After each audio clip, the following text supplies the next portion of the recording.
Commission regular meeting. This is Thursday, November 10, 2022. We'll be in the council chambers and virtual. I would like to hand over to staff to do roll call. Vice Chair Eberly. Here. Commissioner Kraus. Here. Commissioner Savage. Here. Chair Smith. Present. Commissioner Navachoke. Here. All are present. Thank you. It's good to have a full commission. I love it. All right. I would like to take a motion to adopt the resolution authorizing the use of teleconferencing for Human Relations Commission during the COVID-19 state of emergency. I would take one motion from, if we can bring up the language on the screen, because I know it has to be specific.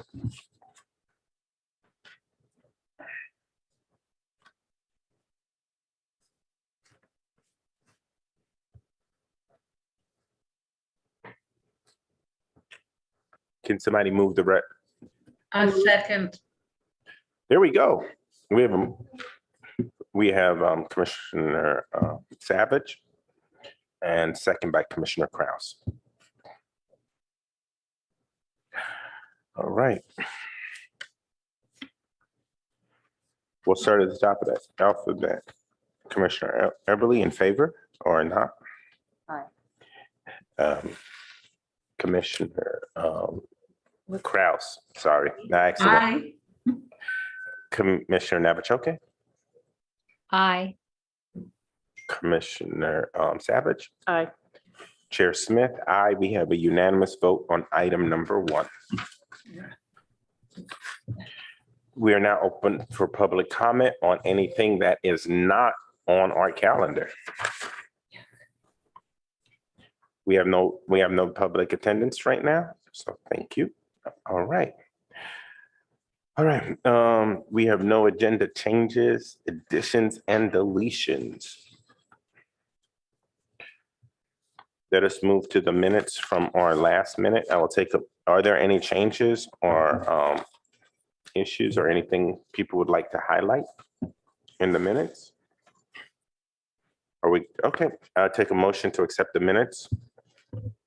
I move to accept. We have a move from Commissioner Savage. We have a second from Vice Chair Eberly. We'll start. I'll take the vote from the bottom of the alphabet. Aye for Chair Smith. Commissioner Savage. Aye.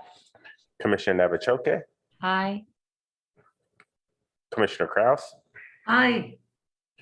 Vice Chair Eberly. Aye. We have a unanimous vote. All right. I think we did that in record time. You guys are so efficient. All right. One of the things that the HRC I felt has done very well is be a place of honest dialogue with the Palo Alto PD. We have been involved in the public search for our new chief, and we have a new chief by Chief Andrew Bender.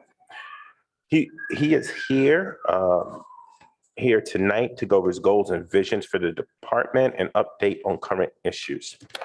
I'd like to take a moment, and I know sometimes the public is not aware of everything, or the public has some misconceptions. I felt the work done by this commission to get public comment in the beginning was very well. I would like to commend the city staff and all involved in the hiring process. Myself and Commissioner Savage sat on the interview board.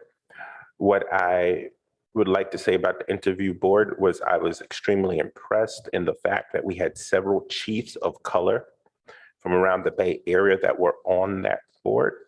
We also had several different community entities across different ethnicities and background in the room, along with people as diverse from the city staff, from the police union, all the way through to the fire department.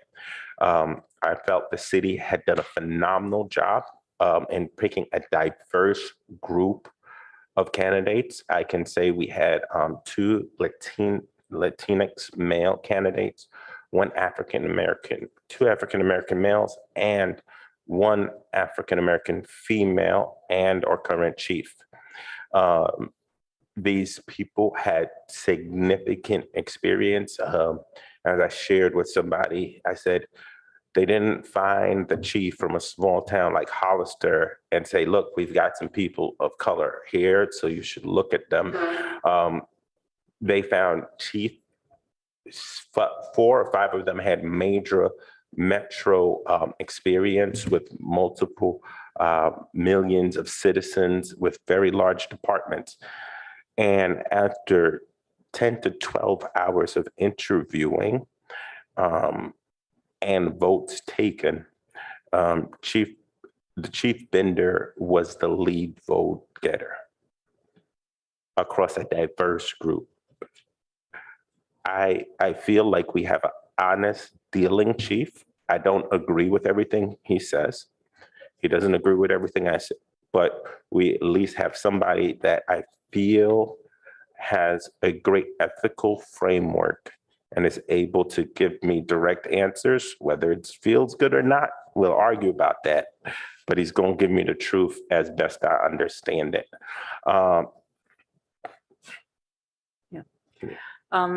Commissioner Savage was part of the process. I agree. It was a very high quality pool of candidates and very, the questions, it was just a diverse range of questions. It covered everything. So, so it was just a well done process from beginning to end, and we came up with the right choice. Thank you. So, it's 2 weeks now, right? A newly inducted chief is here with us, and I think this says a lot.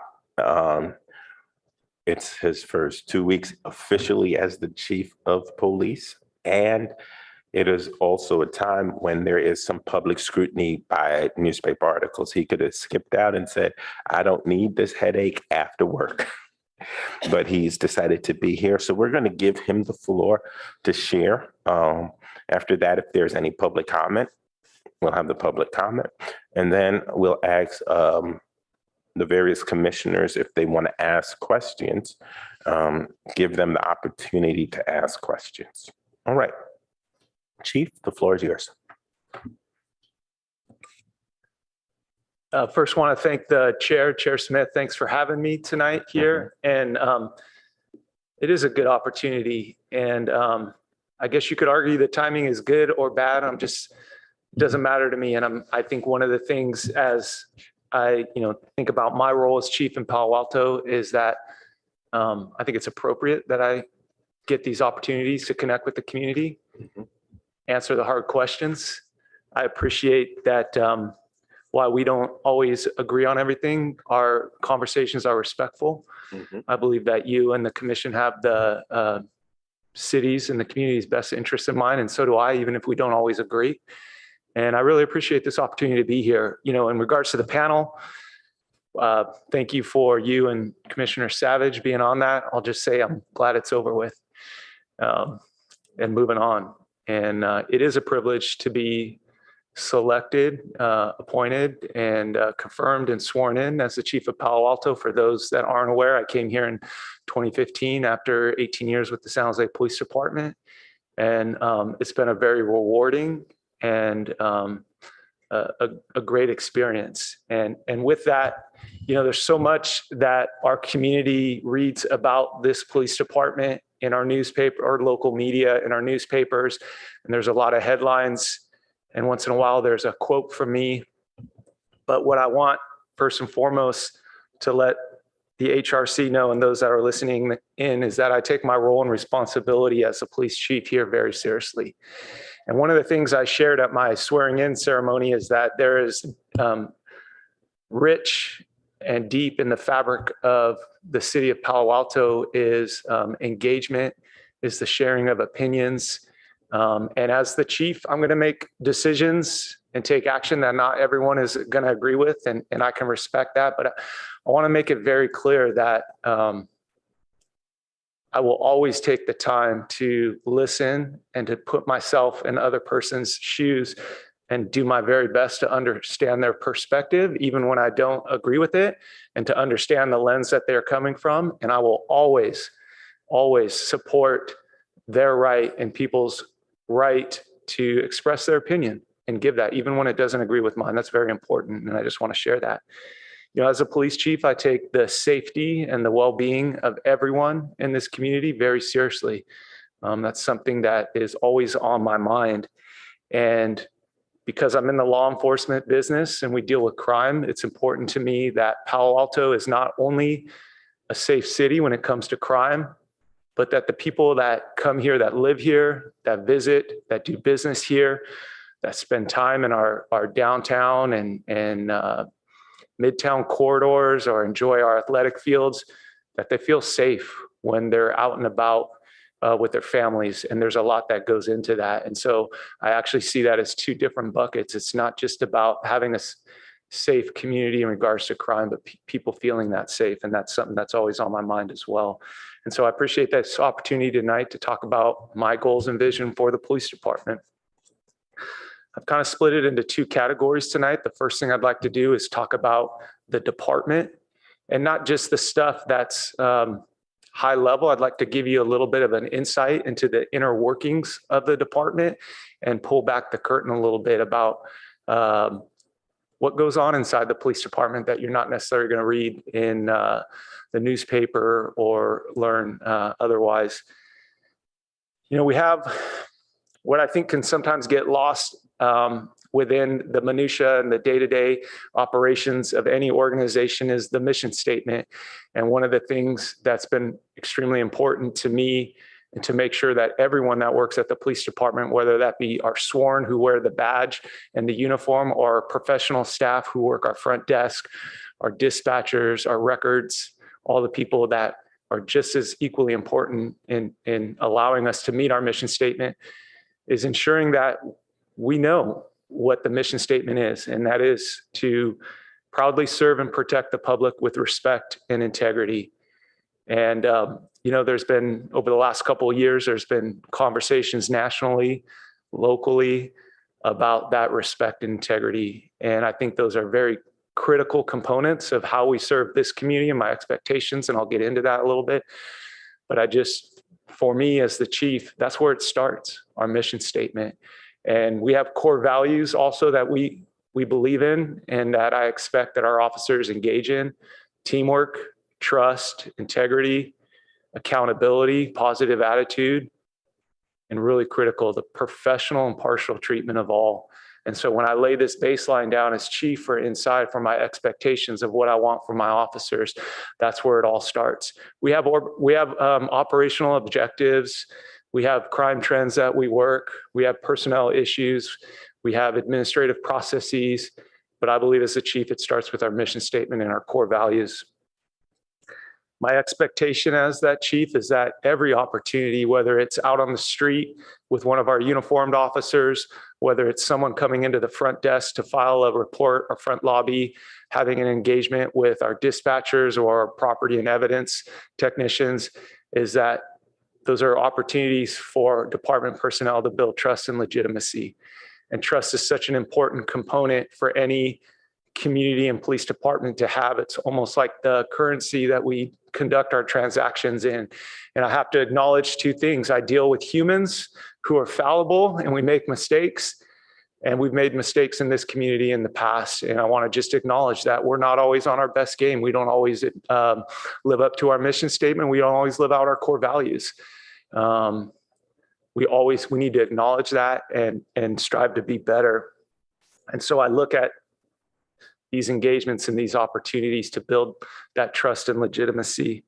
You know, internally, there's a lot of good things that came out of some of the very difficult but necessary conversations we had in the summer of 2020, starting mostly with the murder of George Floyd at the hands of law enforcement. and national and local conversations about policing in America and in communities. And one of the relationships I built was with Stanford Spark right here in our own backyard, and Dr. Rebecca Hetty. And her and I have had multiple conversations about procedural justice, or what some others may refer to as procedural fairness. And that is the fairness and the processes that occur inside an organization out in the communities for how people are treated and how they perceive that they're treated. So internally, I just want to touch on that. And studies will show, and the conversations I've had with subject matter experts will show that how officers perceive and feel that they're treated within the building will manifest itself out into the community. And so really for me as the chief, I believe it starts at home internally, and ensuring that our officers feel like they're being treated fairly, that the process, the policies, the selections that we make are fair, that they're equitable, and that they have a voice. One of the things I've really worked on in the last few months is our communication, being very communicative with what's going on in the police department, my vision, my strategy, the rationale for the decisions that I make. One thing that comes to mind is in September 1st, we unencrypted our radio channel. That's a change of procedure over the last previous months. No other law enforcement agency in Santa Clara County was doing that. It was important that I was able to communicate that with our personnel, why I thought that was the right decision to do. On the flip side of that communication is creating the space for the people internally to voice their concerns, to have a space to give their thoughts, to have input on actions and decisions that can affect them, and taking that all in. Just like I'm committed to listening and understanding, listening and seeking to understand input from the community, I need to do the same thing inside my own shop. And that's very important to me. One of the things, and you'll see a lot of parallel between what happens inside the building and what I want my vision for outside the building, being transparent with the decisions that I make, being transparent with the actions that I take, even when people inside the building don't agree with what I'm doing, but just making sure that they have that understanding, and why they always can reserve the right to disagree with me. I don't want to provide an opportunity where they can say, I didn't know, or I don't understand. I think that's really critical for our people. And then I spoke to the fairness in our process. It's important to me that if the men and women who choose to serve at the Palo Alto Police Department or feel that they're treating fairly, that they can translate that out into their interactions with our community when I talk about building trust and legitimacy and how important that is. A couple other concepts as we continue to kind of pull back the curtain internally. The world's turned upside down in the last 2.5 years. And we've probably all read headlines and articles that make us scratch our head. And sometimes we have to remind our public and our community that public safety servants are humans too. And we're just as affected as everyone else in the world. And one thing that I'm proud of is that when pandemic hit, when there were significant budget cuts, when there were really difficult and hard conversations on police-related topics and a lot of necessary change, our people still came to work. And that includes our peers in the fire department and emergency services. But that's had its effect, because the men and women inside my building, they're also fathers and mothers and sons and daughters and husbands and wives. And outside of serving in public safety, they've got their own lives. And so one of the things I've had an emphasis on is ensuring that they feel recognized and appreciated. And what happens in their lives matters to me. And one of the things that is really important to me is officer wellness. I believe very strongly that we owe it to our public safety servants to take care of them, to make sure that when they need help, be it mentally, physically, emotionally, whatever we can provide, we need to be there to support them. And that's something that's extremely important to me. I've also spoken to officer safety. In my 18 years at San Jose, I had 4 officers that I shared the locker room with that were either killed or died in the line of service. Twice that number committed suicide. And so officer safety and wellness are extremely important topics to me and caring for the people that are under my responsibility and care. I'd also like to touch on the community. You know, as a police chief, it's good to be able to sit here in front of this commission and the public and say that Palo Alto is a very safe community, and it is. And we don't have a lot of violent crime. The majority of our crime is property crimes. That's why when something big happens at the shopping center or downtown or somewhere around town that's a violent crime or that gets a lot of attention. That's why I think one of the reasons it stands out is because we are such a safe community. But I want to acknowledge something that I think is very important. I can get up here and say, hey, we don't have a lot of violent crime. We're mostly property crime. But even just being a victim of a crime, a property crime, having your home broken into, having your car broken into, having your Cadillac converter stolen, it's a very scary experience, and it makes people feel vulnerable, and it makes people feel uneasy. And this goes back to what I spoke to when I first started, in that I want people to feel safe in this community. And so I want the community and this commission to know that it's not lost on me that even one single crime victim is really too much in this community, and that we take that seriously. And when that officer goes out there and has that interaction and that engagement, not only do I want that officer to build trust and legitimacy, but I want that officer to be empathetic to that person who's just feels very vulnerable and has had something happen to them that we as a society don't accept.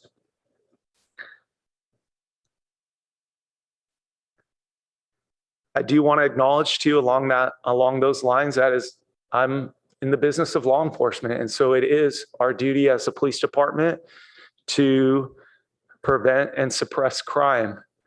That's important. We combat crime. But what's a key component of that is that the policing that we do is professional, that it's fair, that it's impartial, and that people feel like our engagement with them is above board. That's a work in progress. I want to acknowledge that, and we don't always get it right. But again, when I talk about holding my department members to expectations, it starts with the mission statement. Remember, respect and integrity, and our core values, professional and impartial treatment of all. I want to briefly touch on something that's not only important to this community, but it's something that the police department has had the privilege of partnering with the HRC on in the past, and that is hate crimes and hate incidents. I want to be very clear and unequivocal as the chief of police to say that there's no place for hate in this community, whether it be crime, whether it be hate incidents. And even though hate incidents are not classified as a crime, they make people feel unsafe. That's important that we work to prevent, to investigate and report those.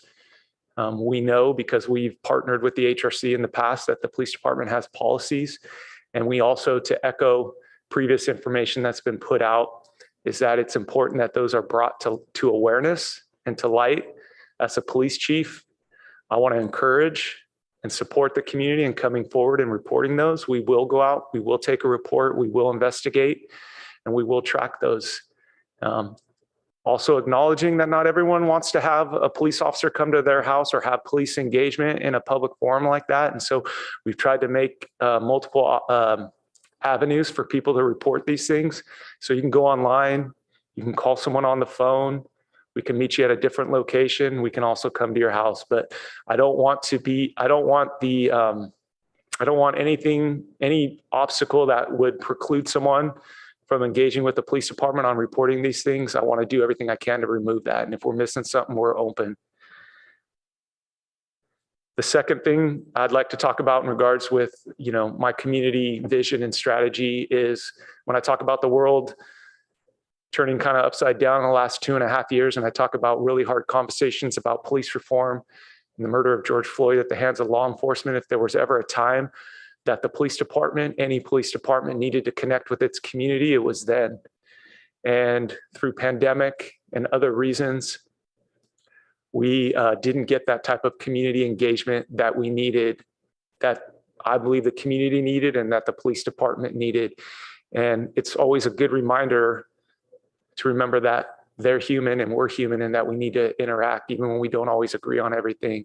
And so as a police chief, I want the commission to know that community engagement is critically important to me. And we have operational objectives, one of which is to make community connections. We started that over the summer with our National Night Out here in front of the PD. We're going to be bringing back a Citizens Academy. There's a community outreach program called Coffee with a Cop. We call it Breaking with the Law. And I'm here tonight, not only at your request, Chair Smith, and the HRC's request, but I'm here because, you know, to our initial conversation, it's good for me, even when there's a lot of questions out there, it's good for me to get in front of the community. And I think as the chief, there's an expectation from the community that I do that, and I'm willing to do that. And so we want to re-engage we want to reconnect with our community, and that's important. I always would tell our police academy in the past, pre-COVID, you know, to know us may not be to love us, but maybe you'll like us. And I think for sure you'll understand us more. And even if you just understand us, I'll take that. And if we can respectfully exchange ideas and listen and seek to understand each other, I think we're ahead of the game. I'll close out with this to kind of recap and go over my vision and goals as the chief. I want to connect with the community. I want to continue on the work that I've started with council to restore and rebuild our police department and provide opportunities in the way that we serve our community with specialty assignments and people within the police department to meet the community's needs. And I want to continue to look at ways that the police department can not only improve itself, but also work with the community on how we can do that. And I think it's important to know that I want the community to know that the police department is always willing to look at ways to better ourselves. Well, I think we do a good job. Any organization that's not willing to look itself in the mirror and say, how can we improve or how can we do better is an organization that's dying. And as the chief of police, I want the Palo Alto Police Department to be an organization that's thriving and that's serving this community in a manner that it deserves to be served. Thank you.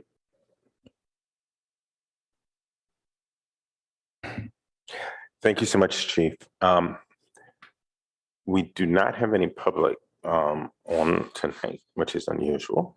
But we do have Councilmember Greer Stone, who is with us tonight. He is our liaison. I'd like to first open up for him if he has any comments, and then we will start with the commissioner time. Thank you, Chair Smith. Good to see everybody. Chief Bender, good to see you. Sorry I can't be there in person. I have no comments, just here listening and I'm very interested in this topic and glad the HRC and the chief is having an opportunity to have this discussion tonight. Thank you so much. The last one was from the bottom. We'll start from the top of the alphabet with questions from commissioners. We will give each commissioner 3 minutes. We will do this round robin style. So if you don't get all the questions out, we're coming back to you. We'll keep going in the circle. All right. Vice Chair Everly. Thank you so much. And thank you so much for being here, Chief Bender. I really appreciated all your comments and your presentation. I don't think you know this, but I used to be a prosecutor in Virginia, and I'm now a defense attorney. So I've been on both sides, and I'm a huge proponent of community policing. So I really appreciate all of your attempts and programs into to connect with the community. I think that's extremely important. I think that the community needs to be able to trust the police and vice versa. So there are just 3 things that I'd like you to address when the time comes. One of them is, as you are aware, Palo Alto is a huge biking community, and so many kids bike to school, and I'm constantly seeing posts on Facebook. I have children in the school system myself, and next door about near misses or accidents And I feel my daughter herself, she was hit by a car once. Is there a plan? I feel like it's just getting, maybe I'm wrong and maybe you can address that. I feel like it's gotten worse. And I just want to know if, what your plan is to address traffic enforcement. The other issue is, I believe everybody has seen those dinner time burglaries. What's the plan in addressing that? I mean, I think everybody's nervous about it. People are afraid of leaving their kids alone at that time. So what's the plan on that? And lastly, you mentioned police bias. And obviously there was an article in Palo Alto Online about the data from the police department. My question to you is, you've recognized that there is bias and you want to strive to be better. What steps do you have in mind of making that happen? And will there be reviews of police stops by certain officers? What if there's trends? I don't know. Would like you to address that. Thank you so much. We don't have the timer. That's all right. You covered it. So let me take it down by the numbers. I've got great news. Palo Alto is a biking community. I've got bad news. Palo Alto is a biking community, which means there's bikes out on our roadways that mix with automobiles. And that's a real concern for me too, as chief, when I talk about safety and well-being. We do a lot of outreach with our schools, we call them bike rodeos, do a lot of education about bike safety. That's really important to us. It's important to our communities. We partner with the school district on that. Unfortunately, back in 2020, one of the cuts to the police department was the traffic unit. And so when I talk about restoring the police department as one of my goals, it's restoring that traffic unit. I was at a community meeting a couple weeks ago, and traffic is definitely a concern and on the mind of this community. When COVID hit and pandemic and shelter in place, and then people started getting out on the roads, we saw a lot of really crazy driving. There's some of that still going on. That's also a concern for me. So I will tell you that we will continue our efforts in doing prevention and education with our young people that are biking to school, and that partnership with the schools. But I'd also like to bring back our traffic unit and get out there. And we know that there's a direct correlation, even though people don't always like it, between citations and curbing driving behavior. So when the community and the public asks for more traffic enforcement, they have to understand that part of that could result in some enforcement actions. But the big picture is that we want to make our roadways safe for our bikers. Number two, dinner time burglaries. We have some investigative leads. I'm not ready to say more than that, but I want to acknowledge that that's a real concern. And when I talk about community members feeling safe, I don't want, I'm a parent myself. And if I were to leave, my teenage son at home, I don't want to have to worry about somebody breaking in my glass slider door in the back. And so it's a significant issue for us. We've upped our patrols. We've actually created some overtime slots specifically and directly related to catching these burglars. One of the great things about our area here and the Bay Area as a whole, we do a really good job networking. We find that a lot of our criminals and our crews are regional. And so we've been networking with other cities, our neighboring cities. We believe that they're operating in other cities as well. And so there's a lot of information and investigation going on behind the scenes. And I hope I have good news to share very soon. I'll just leave it at that. And then lastly, I do want to acknowledge that there was an article last week by The Weekly by Gennady, who I had met with. And it's a really important topic to this community, and you should be asking those questions. I want to share what I shared in that article in the sense that Gennady's article is based on 3 months of data. What I'm asking for this community, and as the chief, what I would like to do is take a whole year's worth of data and analyze that data. I believe that analyzation of the data should be done by someone outside of the police department. And so I want to make clear, though, if I say that there's a year's worth of data, there's still time to go to collect that data. But I want to make sure that this community knows that it's something that the police department is not only working on now, but has been. We've gone before the Policy and Services Committee, and we've been public about our efforts going back, knowing that this was coming, to work on identifying that data analyst, to look that independent data analyst to look at those trends, to find out what's going on. Data is important. You know, as the chief, I want to make that data available to our community, and I want to analyze that, and I want to see what it says.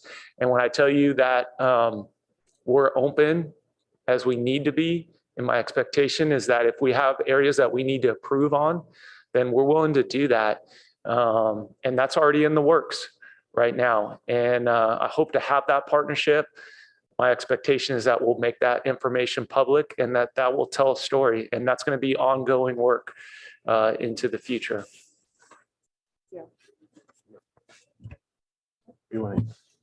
Thank you so much. I appreciate. Commissioner Kraus. Hello, Chief, and I am so glad to greet you in this role. Congratulations. And I want to commend you for being proactive in de-encrypting the police radio. That was a bold move in an unusual environment, and I think it's very important for the people of the city to know that you were willing to do that. Thank you. Now, I have a couple of questions because, as you all know, as Commissioner Eberly was a prosecutor, I wear the hat of the national political scene. And I am gravely concerned with the rise of hate crimes. And I know that we're talking about it. I know that you're present, but it deeply concerns me, whether it be Asian crimes or it be anti-Semitic actions, like closing all the synagogues in the state of New Jersey last weekend because there were credible threats reported by the FBI, or be racial hate. We have to do as much as we can. We are the gem of Silicon Valley, and I think we must be the leaders. And then finally, in connection and coordination, I think your move for engagement and disclosure are very important factors. And I'd love to know your thoughts going forward, because disclosure, engagement are the heart and soul of building community and community trust.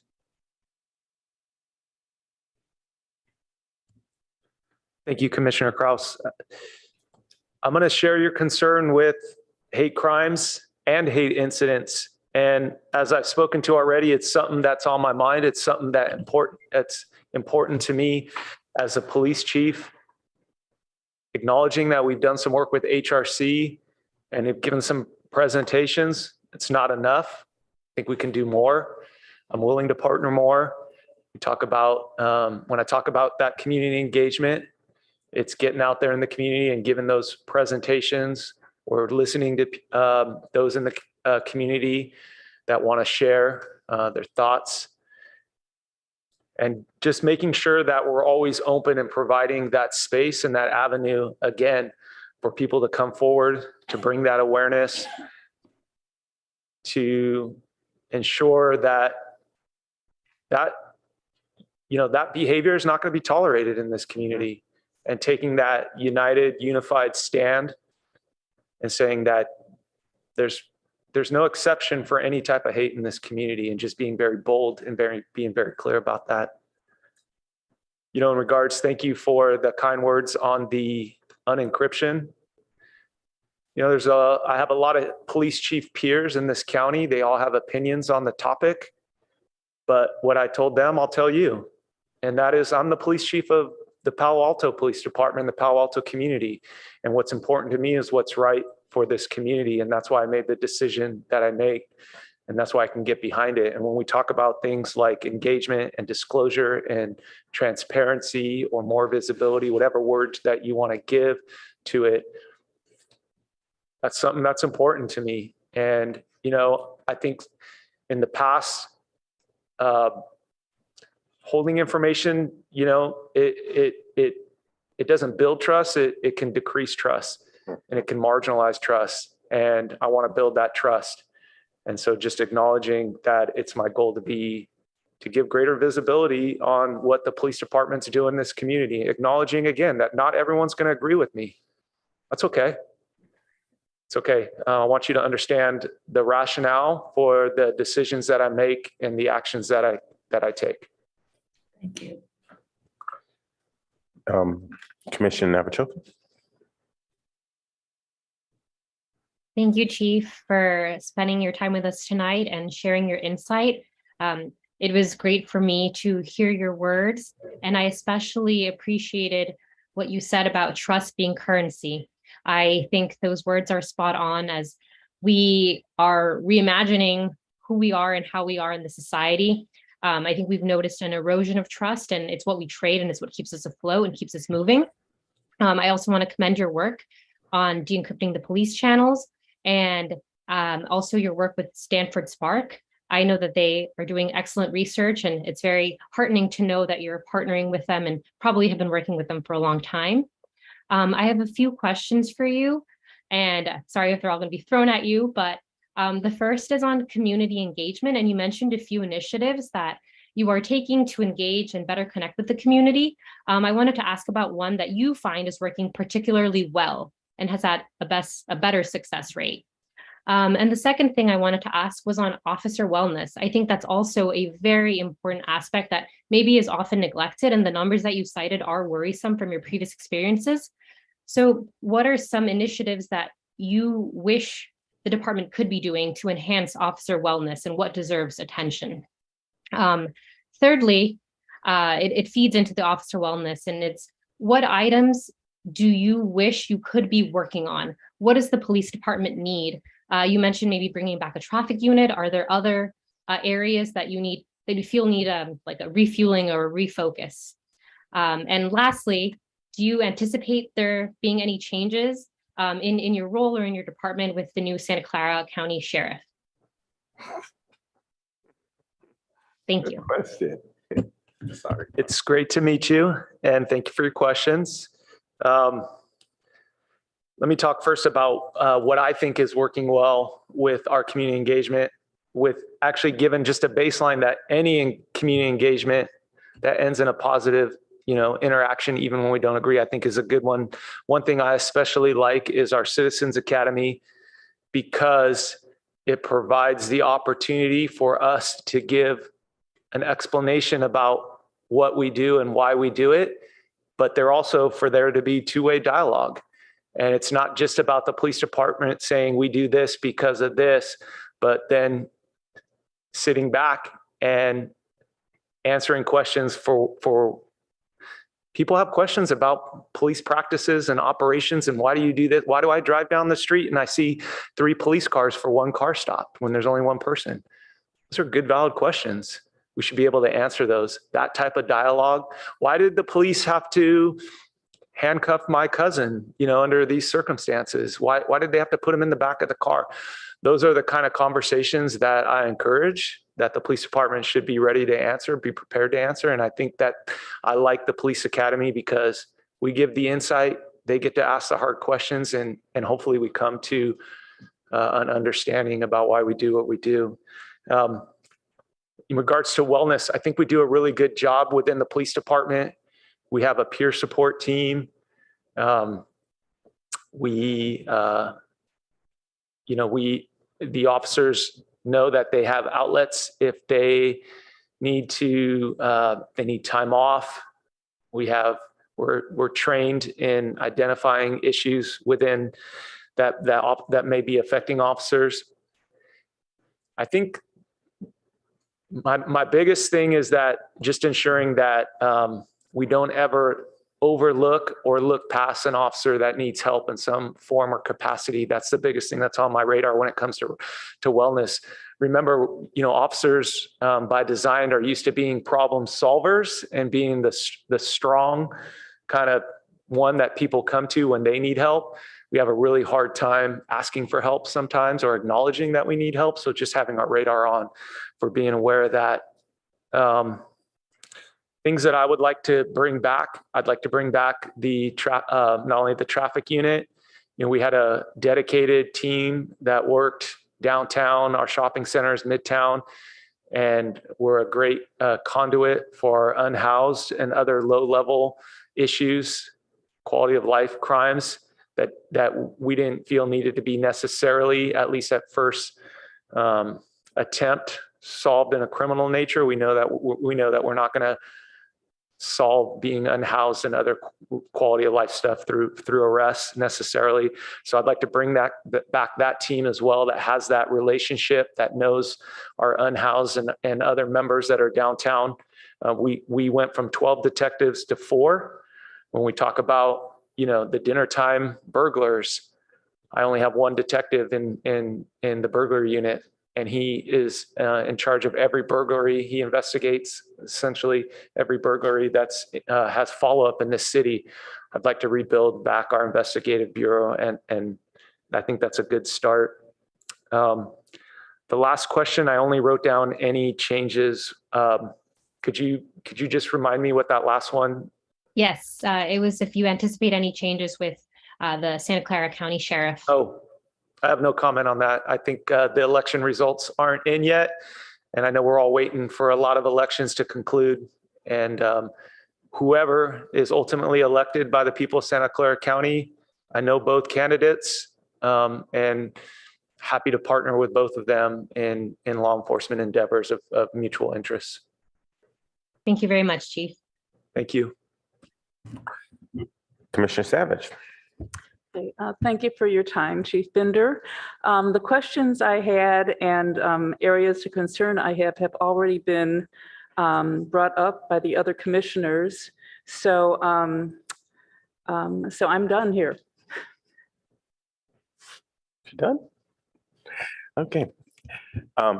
Chief, thank you for your time with us tonight. I have some pretty specific questions, particularly about outreach to our AAPI population, given that they're 33% of the city, and we've had moves in hate crimes, and one of the things that both the district attorney and the FBI and Officer Rex Schneider shared is in those communities, there is lack of trust with policing. And how are we making efforts to meet that community?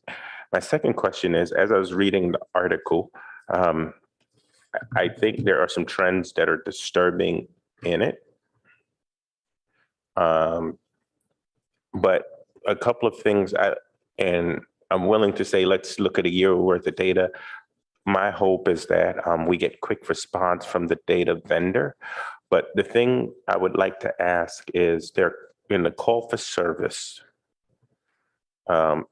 it seems like 70% of those are generated by the community. How is the department filtering that? I've been on several different panels, several different discussions with other law enforcement, and that talk about very specific training for the in-office staff to ask certain questions to determine whether the person's bias is driving that call. Also, as you start looking at the data, one thing we see arrest and others being significant, but we don't see charges and prosecution also. And I would love for us to tail out the data, because if we see a higher conviction rate or lower conviction rate based on ethnicity, that would be critical for me, because one would be an indication of harassment. The other one, lack of convictions or charges being thrown out versus convictions. So those are my questions. Thank you, Chair. Let me address the first one and what's going on with our AAPI community and the department's efforts to engage and build trust. You know, from a bigger scale, if any community member doesn't feel like they can trust the police department to share information that needs to be shared, that's a problem from the start. And so when I talk about building that trust and legitimacy with our community, I mean everyone. And so every contact is important. And when I talk about listening and seeking to understand and validating people's opinions, people's experiences, what people have to share, I think that's where it starts. And I think each and every contact matters.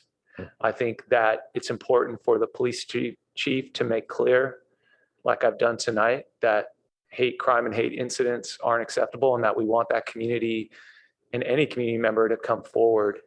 And I want to acknowledge that if there's an area that the police department is lacking, is if there's a barrier that we're putting in place from keeping the AAPI community or any community and coming forward, I want to know that. And I would encourage people to reach out to me or the police department and let us know how and where we can do better and to remove those barriers and to build trust.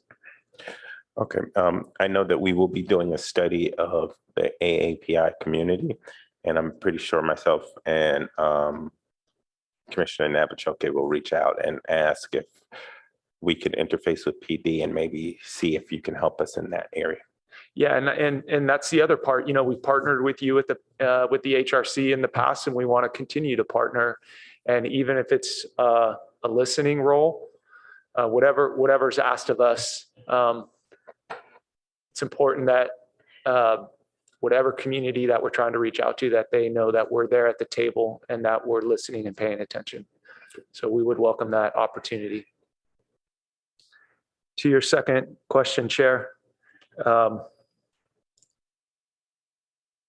This is, you know, the community reporting and generating calls for the service for the police to respond to has been a topic that was brought up starting in the summer of 2020. I think it's really critical. It's critical for me as a police chief and having a dispatch center. Our dispatch center is one of the busiest in Santa Clara County because we dispatch not only for police, but for fire, utility, public works, and Stanford Department of Public Safety. So we're very busy in there. But when that call comes in and when that dispatcher answers that phone, there's two very specific criteria that dispatcher is seeking to find. And that is there a public safety incident or occurrence happening? Or is there specific activity and behavior that's related to crime that the police department needs to respond out to? They're both critical. Let me just speak to the second one. I, as the police chief, have zero interest in responding to incidents that aren't criminal in nature, don't need police attention. And we have a lot of rights that are constitutionally guaranteed in this country. And, you know, we're going to respect those. And so if someone calls in and has information and wants the police to respond to deal with a situation that doesn't have a public safety component or component specifically related to crime, and they want some type of enforcement that is not criminal in nature, we're not interested in that. Of course, the community can call if they need to meet with a police officer. So I want to be clear that we're saying we're not going to just go, but we want to make sure that when the police are getting involved in responding out, that it's for the appropriate circumstances. And what the dispatcher will tell that person calling in is, we're not going to send an officer. Our dispatchers have that discretion. I want them to have that discretion, and I want them to cut that call right then and there so that our officers don't even have to get involved in something like that. Thank you so much. I want to give commissioners opportunity if they thought of something, if there's something else they would like to ask. I'd like to open the floor for commissioners to ask questions.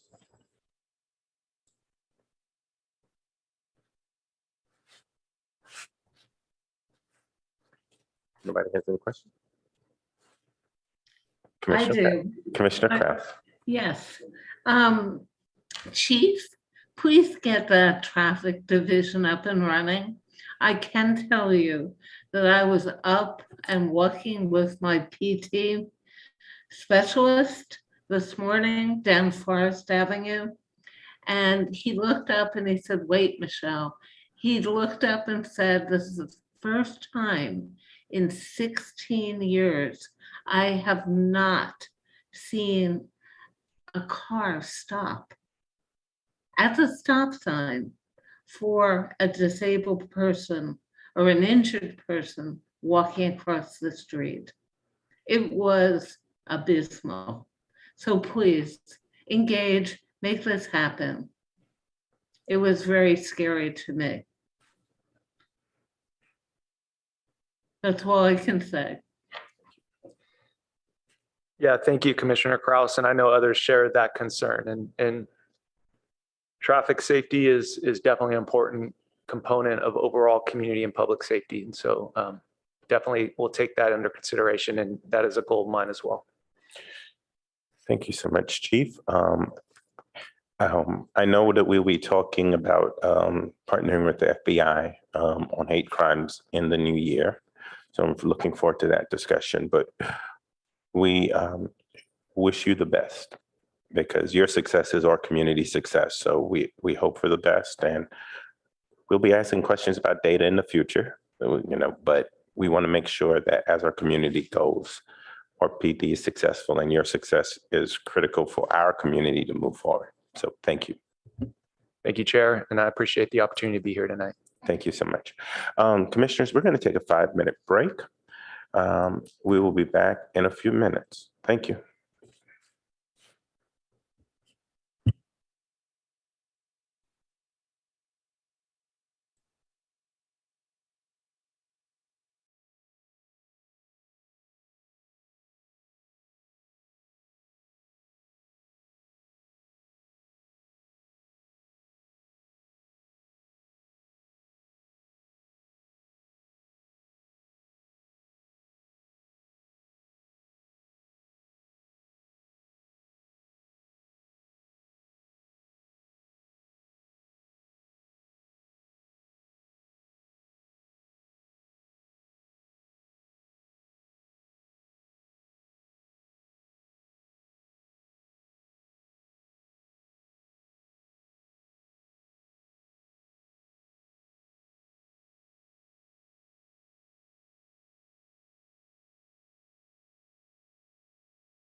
Everybody's here? Okay.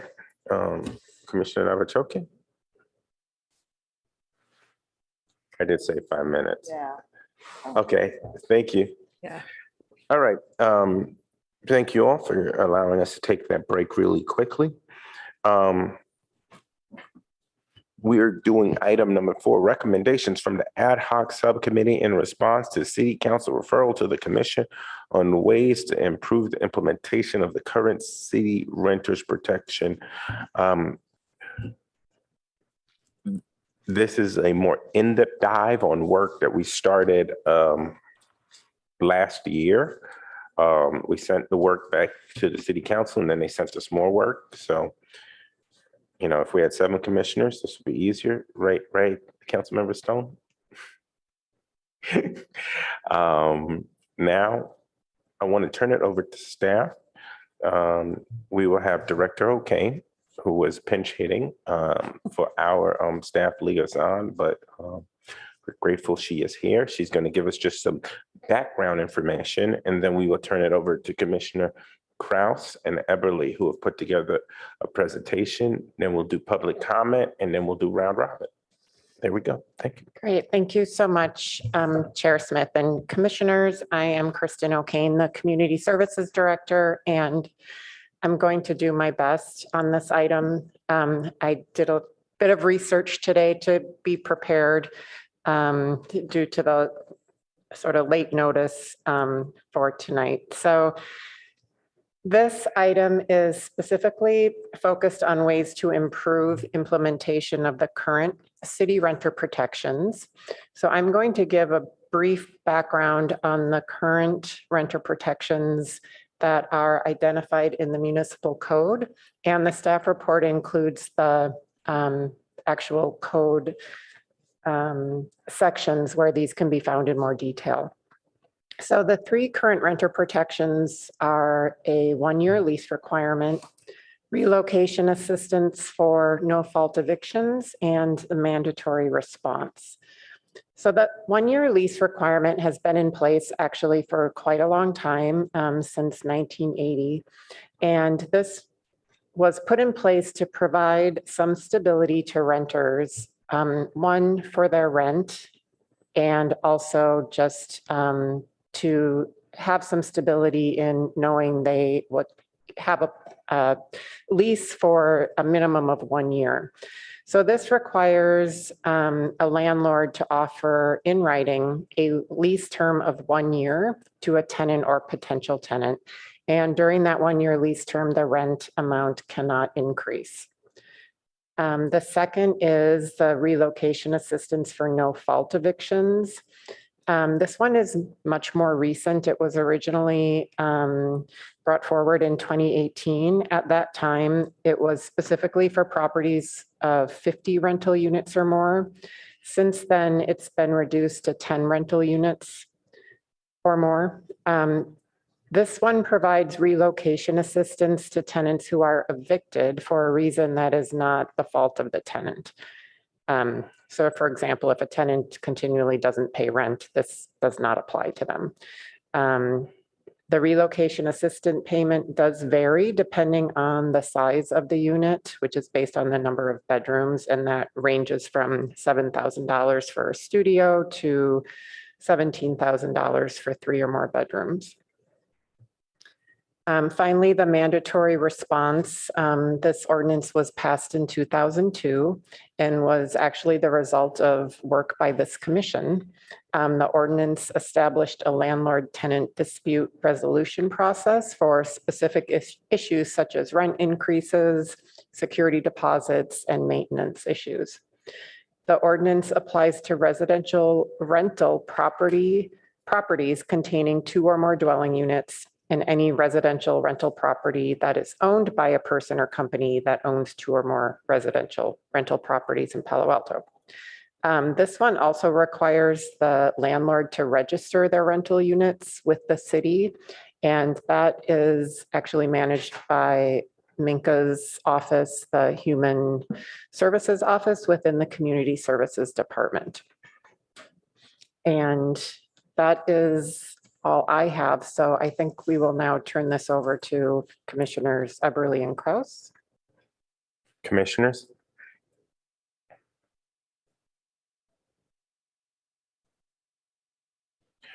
Commissioner Kraus, please unmute. Here we are. There you go. Thank you. Sorry about that. In any event, we've prepared an overview presentation that includes much of the information that staff has provided, but goes into more depth. Commissioner Eberly and I will share this presentation in the spirit of collaboration for really important issues that have required such a deep dive. I regret that Minka is not with us tonight because this is something very important to her longer term. So the purpose of what we're doing here is to report on the work done by the ad hoc commission, subcommission, to conduct a review of the current renter protections. The goal is to summarize the discussion and the reports and the voluminous information that's been produced by both staff and the commissioners on the current stabilizations and protections of Palo Alto renters. And please note, they will soon make up over 50% of the residents, and there's a steady growth curve. The key renter protections that were considered by council in 21 were 1 through 9. The rental survey program, the expansion of the tenant relocation assistance originally drafted in 2018. We've looked at the eviction reduction programs, the anti-rent gouging policies, the security deposit limit, the fair chance ordinance, the right to counsel, the tenant community options to purchase, and finally, the proactive rental inspection. Going on to number 4, the motions passed by the council at that time go from A to I. In particular, we've been asked to clarify that the goal is to focus on households who are low income and rent burdened. And I may say that may extend beyond low income because rents are so extraordinarily expensive in this wonderful city. B, to bring back to council an amendment to expand our relocation ordinance, as staff said, to buildings of 10 units or more. To bring back to council an ordinance amendment on eviction reduction to include properties built within 15 years. D, to bring back to policy and services a proposal and discussion on expanded anti-gouging measures and really look carefully at the loopholes. E, refer to policy and services the whole gamut around the rent survey. We'll propose hopefully fees, resources, and a timeline. Commissioner Eberly will talk about some of our focus groups and particularly some of the owners' response to this issue. F, direct staff to draft the recommendation on the security deposit with all the work that's been done by the PTC and the HRC. G, support the county efforts for the right to counsel. H, the fair chance ordinance, and hopefully a review forthcoming by policy and services.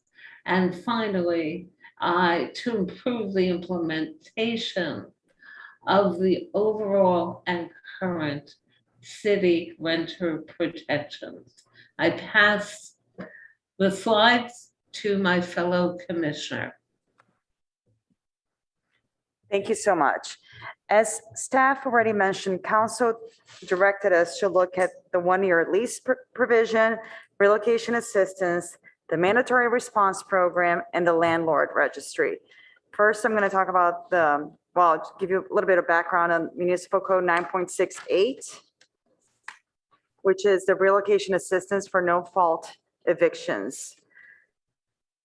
On the left of the slide, you'll see those are fault evictions. So relocation assistance does not apply when the tenant had failed to pay rent to the landlord, the tenant has violated a lawful obligation of the tenancy, the tenant has refused the landlord reasonable access to the unit for the purposes of making repairs or improvements, or for the purposes of showing the rental unit, the tenant is causing damage to the rental unit, the tenant is using or permitting a rental unit to be used for any illegal purpose, and the landlord seeks to recover possession of the rental unit in order to comply with regulations where tenancy was established by a governmental entity and the tenant no longer qualifies for that.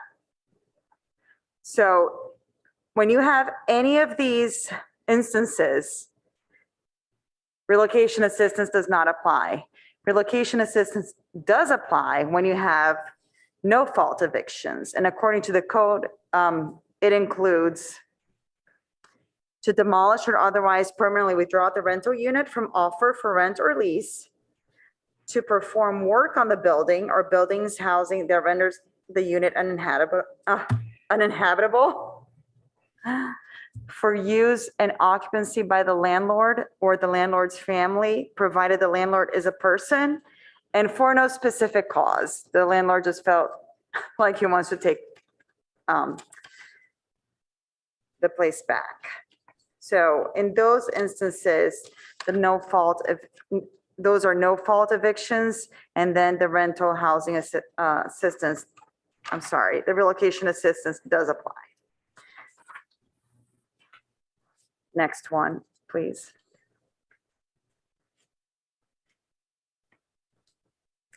And then the other code section that we looked at was the mandatory response program.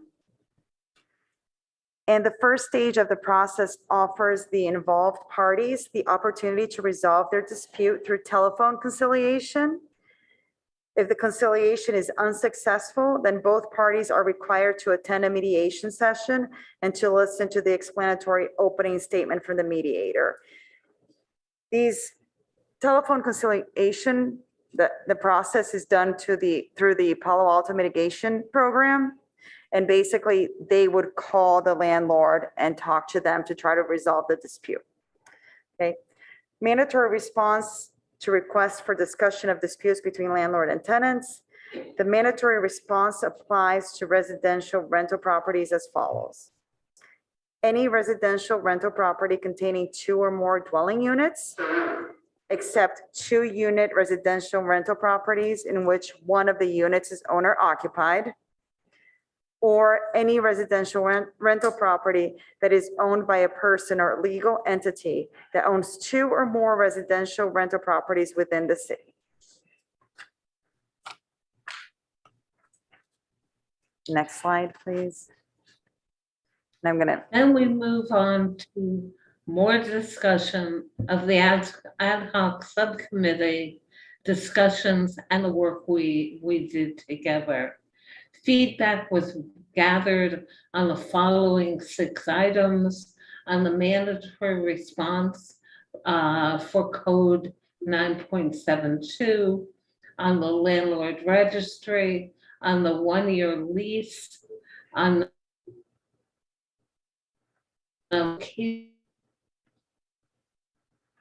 comments, the additional comments and concerns were gathered even from focus group participants. And then we will go to the subcommittee recommendations. Next slide.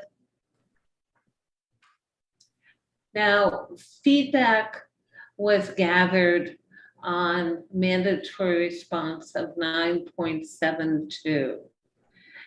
We found it's a good mechanism to get landlords and tenants in the same room. And we found that they usually stay.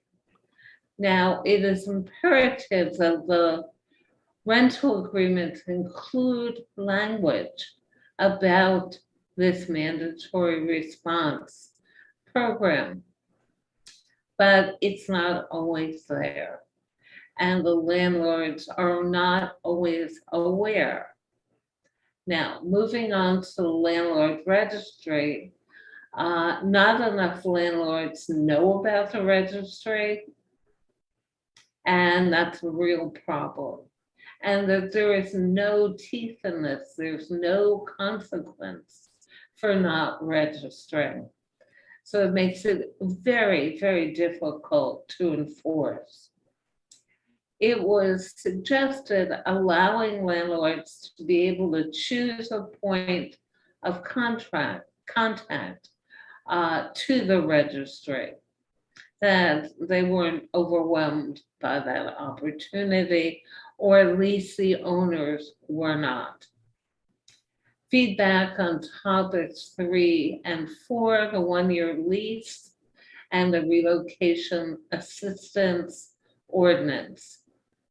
During COVID, the biggest complaint were tenants were trying to break their leases before they were due. You know, the California Apartment Association members stated that the one-year leases can make it challenging to do repairs and upgrades in stacked units. And they'd love to have flexibility for shorter or longer leases options, you know, maybe a 2-year lease, a 3-year lease. In the relocation assistance ordinance, it makes a huge difference and impact for those receiving it. As again, we stated, it doesn't cover people in an at-fault eviction. And tenants do not know about this right often. If and when they would qualify for it, how much they would receive, and how to even go about accessing the funds. Next slide. Thank you. The focus groups also gave us, thank you. During our focus groups, there were also other comments that went above and beyond what we were supposed to look at. So we wanted to share them with you. So these were calls to the city. So from Project Sentinel and PAMP, that there was no teeth to the agreement. These are the mediation agreements that the parties entered into. A misperception of the role of PAMP mediators in Project Sentinel, that they assume that they would help them legally, but they're not attorneys. And that the perception from the public that the law is slanted in favor of the landlords. Misconception that there are more local rental laws than there are, so more protections than actually exist. And PS and Project Sentinel and PAMP work mostly with state laws and local ordinances that are available. Next, thank you. And then from the Palo Alto Renters Association, they wanted to make sure that we were aware and council was aware that evictions are happening right now and the tenants need more protections than they currently have, that people are being evicted and forced out of this community. Relocation assistance and the mandatory response program and the landlord registry, these programs aid renters in the aftermath of eviction. and they assist an ex-tenant by gathering information on landlords who are operating illegally or in bad faith. They strongly recommend switching to a mediation service that is legally binding. It's ineffective to have one that isn't. And right now that there's a massive gap in support for tenants' needs. The only supports available are for a tenant. It really comes down to just buying the tenant some time if they face an eviction notice. They also recommend creating an example timeline of renting and strengthening tenant supports at every point of rental to for the whole process, from when you first sign the lease to a possible eviction, and having support and information during that whole timeline. Next. Next slide. So our recommendations are: one, review the mandatory response ordinance 9.72 in the municipal code for consideration of tougher standards for non-compliance by landlords. Two, explore ways to confirm that leases being used within the city of Palo Alto contain the language about mandatory response clauses. Three, evaluate ways in which the proposed rental survey will affect the current landlord registration requirement. Four, consider the consequences for landlords who fail to register their properties on the landlord registry, due to the fact that when we talked to owners, there was no compelling reason for them to comply. Number five, council consider the following. One, cover renters who have lived in the units less than 1 year. Two, include eviction protection to units that are single-family homes not owned by a corporation or renters who live in a duplex when one unit is owner-occupied.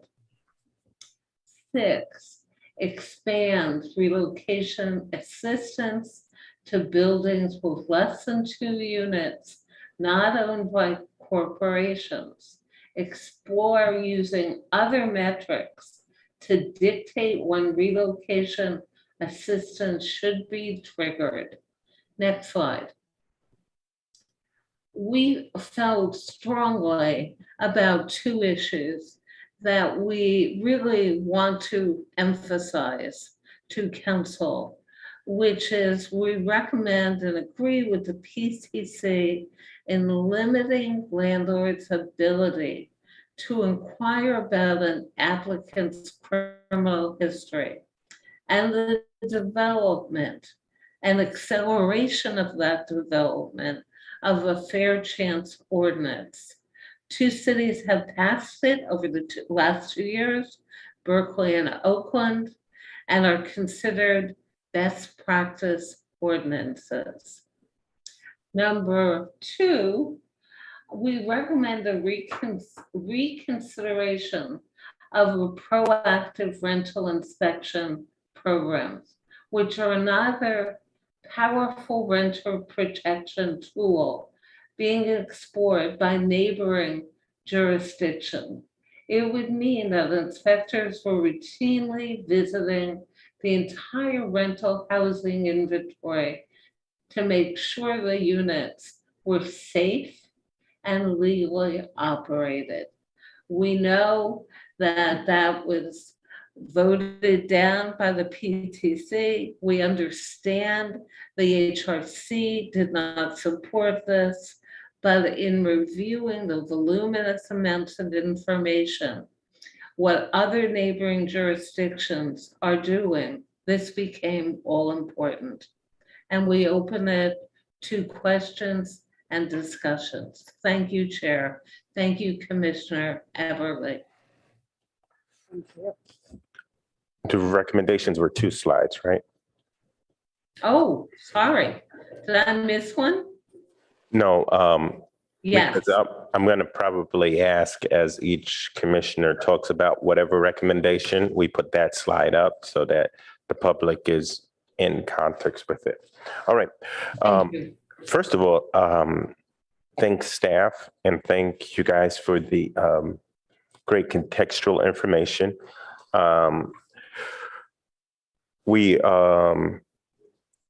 We really like the fact that you have gone really in depth on the recommendations. So what I'd like to do is I'd like to start with questions from commissioners. We started from the top of the alphabet with the chief, so we'll start from the bottom of the alphabet for this one. Can we please pull up the recommendation? The first thing, where is, and each commissioner has 3 minutes, including the chair, because I'll talk all night if I don't have 3 minutes. Is there any specific process that you want to recommend for mediation that has legally binding teeth? I know that San Jose has a thing that has a ordinance that they approved right before COVID. So I would love to hear what is your specific recommendation on that.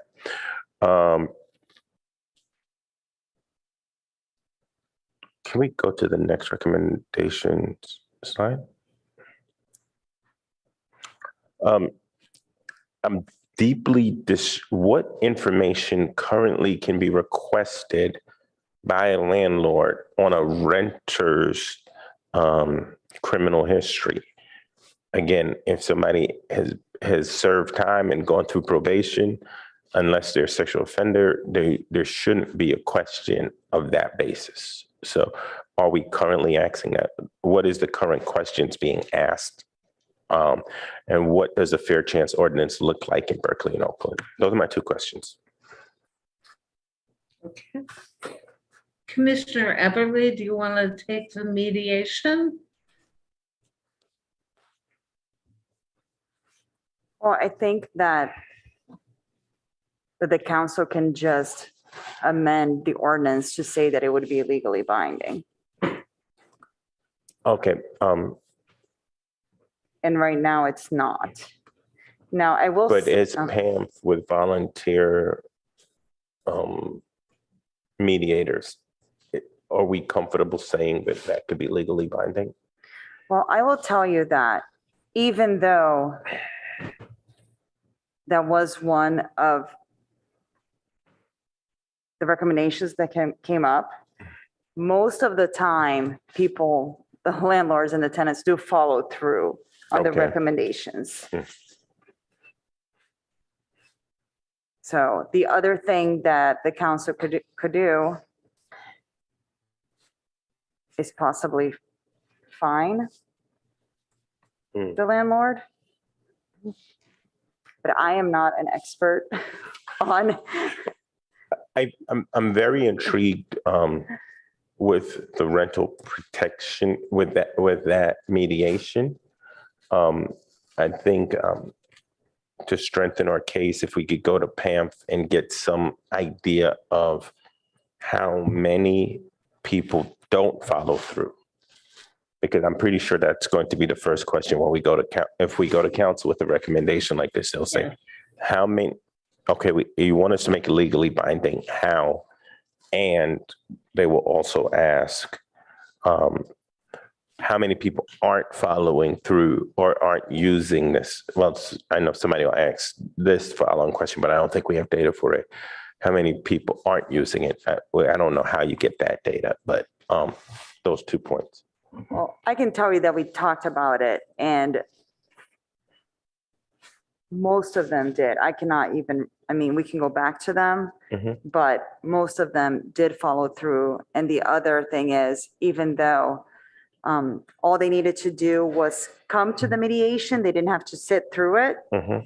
Most landlords, once they were in the room, stayed. And the mediations, I think, are by and large successful. Okay. Okay. And the fair chance ordinance? Chair, on that issue, I think what we proactively should do is pull the municipal code from Berkeley and Oakland and bring it back and Yeah. take a look at it and incorporate it in our recommendations. I Yes. do not have that available to me right now, but I think that's our bet. Okay. My time is up. Commissioner, But a few things surprised me. You said 50%, almost 50% of Palo Altans are renters. Did I hear that right? That's correct. It is. Okay. It's going up at a very steady rate, Commissioner Savage. Okay. Does that mean that 50% of housing is rental, or one doesn't necessarily follow the other? Not necessarily. Okay. All right. It's confusing. Yeah, and surprising. Next, there's quite a lot of information here. So how right now, or in the past, how have tenants and landlords gotten this information? Is it sent? How is it delivered? You know, that's unclear to me. I would believe that there should be communication from the city to the landlord of the city. And that the tenants should be able to review that when they rent a property. Okay. That's in an ideal world. I don't know if that mechanism exists. Minka might know, and maybe staff would have some insight.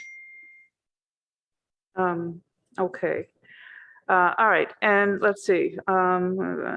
So those landlords who do fail to register their properties with the registry, are there consequences right now, or that's part of what you're talking about here, that there should be consequences? Correct. There are yes, there are no consequences right now, and we're saying that there should be Okay, consequences. so I'm assuming this means financial consequences. Yes, a fine. Okay, all right. Hold on, expand, relocate. Okay, and when you say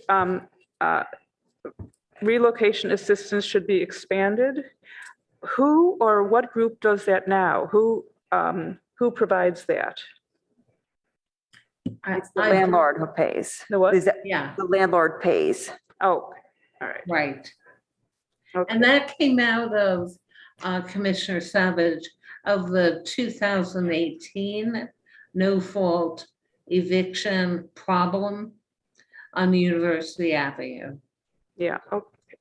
All right, so one of your recommendations are inspectors should routinely visit rental properties to make sure they are safe. Safe in regards to, electrical outlet or safety, door locks. Is there like a checklist of what makes a unit safe or unsafe? Yes, and we can develop that. Okay. Yes, a good question. Thank you. You're welcome. Okay, that's all I have for now. Thank you. Commissioner Navachoke. Thank you very much for the in-depth presentation. Like all have mentioned, I learned a lot about renters in Palo Alto, and I have no further questions at the moment. I had a question about mediation and why it isn't legally binding currently and what mechanisms would make it so. And I know Commissioner Everly addressed that. And similarly, I had a question about finding where do landlords and tenants find this information, and where would they even find information on whether a unit is suitable enough to be rented. So thank you for addressing those, and I have no further questions. Thank you. Staff, can we go back to slide number 1, the first recommendation slide, or the next recommendation slide? I don't know if this is first. 13 or 14, Chair.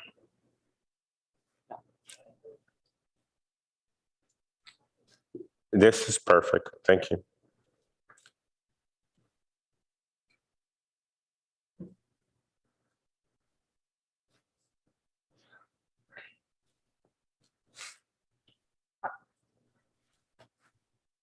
Yes, Vice Chair.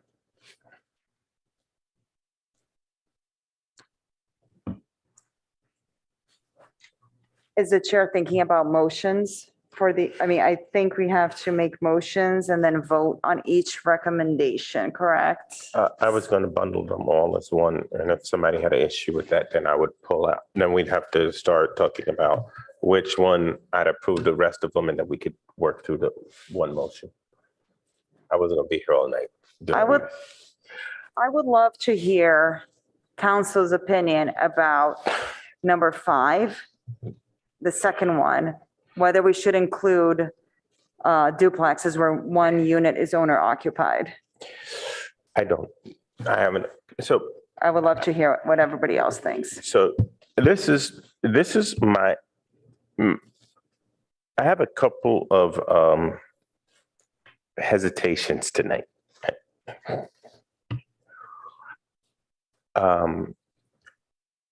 My first hesitation is when we send it back to council, I want to make sure that like the language we use, like explore ways, evaluate ways, consider consequences, they're going to ask us, what are the ways? What are the ways? What are the consequences? So I don't want to send something to council that they're basically going to say, well, we sent it to them and what is the consequences? Where do this impact us? Because they'll just send it to policy and services or somebody else. And I think you lose control of the work at that point. Okay. I also, I think this issue is important enough where if we can go to the next recommendation slide, like the Berkeley and the PAMF data, I would like to see that included because Okay. the reason that would be is that you're giving them case studies and examples. So the discussion will be a lot richer when it gets to council and you give them a lot more information in our recommendation. I've done recommendations to council in both ways where I've left it very open. And somebody who isn't on the council, I remember talking to them after a council meeting and they said, well, we sent it to you and you didn't finish it. So we have to do it somewhere else. So we can't send it back to you. And that was a very big, yes. Just when you're ready, we did have one person join the public. Okay, I'll let him talk. So thank you. So as we craft this, I want to make sure that we're sending them answering as many questions before we get to council or giving them as many solutions because we want to give them this tighter package. Thank you, staff, for reminding me of public comment. It looks like we have Palo Alto forward. Thank you. Palo Alto forward, please. In just a moment.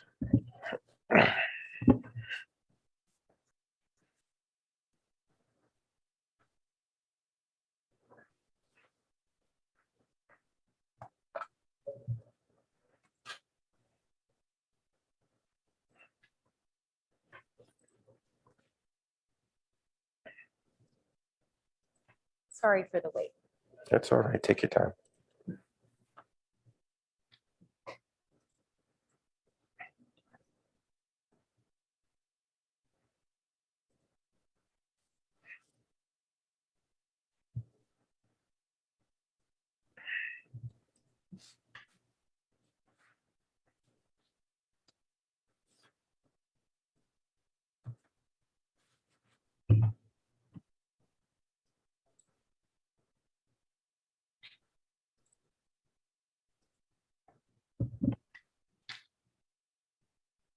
Oh, sorry, speaker, you have 3 minutes.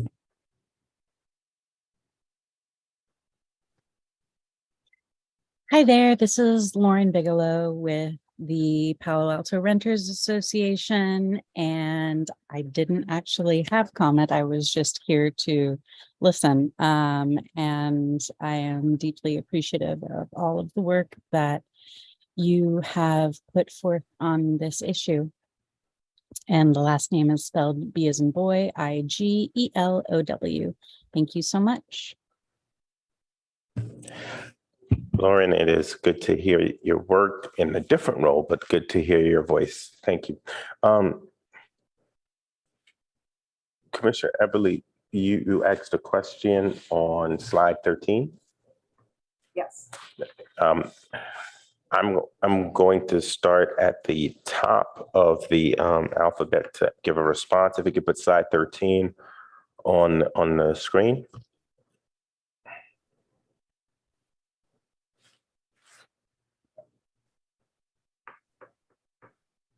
And we are looking at point number 6. Is that correct? Or is it 5? Subsection 2. Subsection 2. I'll read it. Including eviction protection to units that are single-family homes not owned by a 5 corporation or renters who live in duplex when one unit is owner occupied. All right.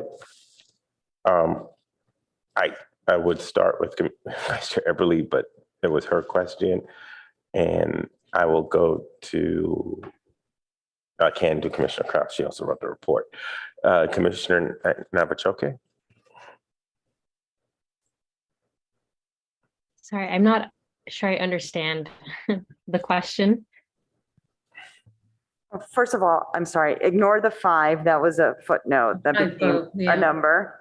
Yeah.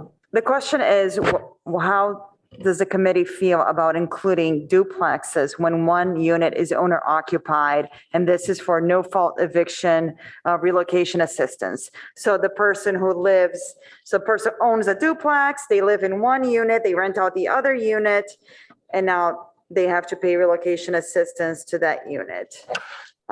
Just so everybody's clear, the average cost of relocation assistance is, what is that number? Like, what is the formula? I have the formula. Hold on.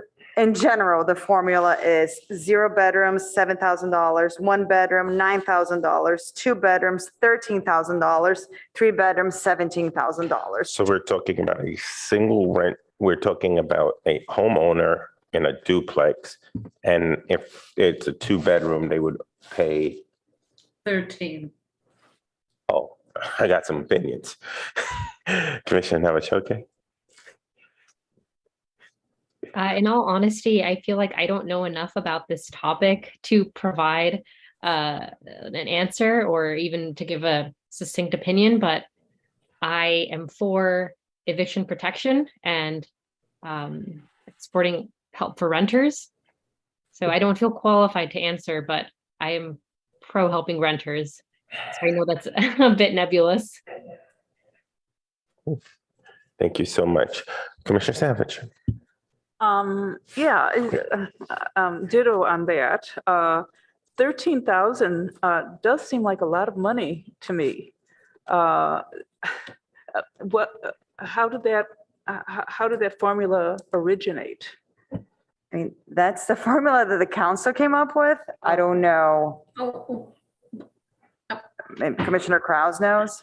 Yeah, I do. It was based upon the county standards of average income.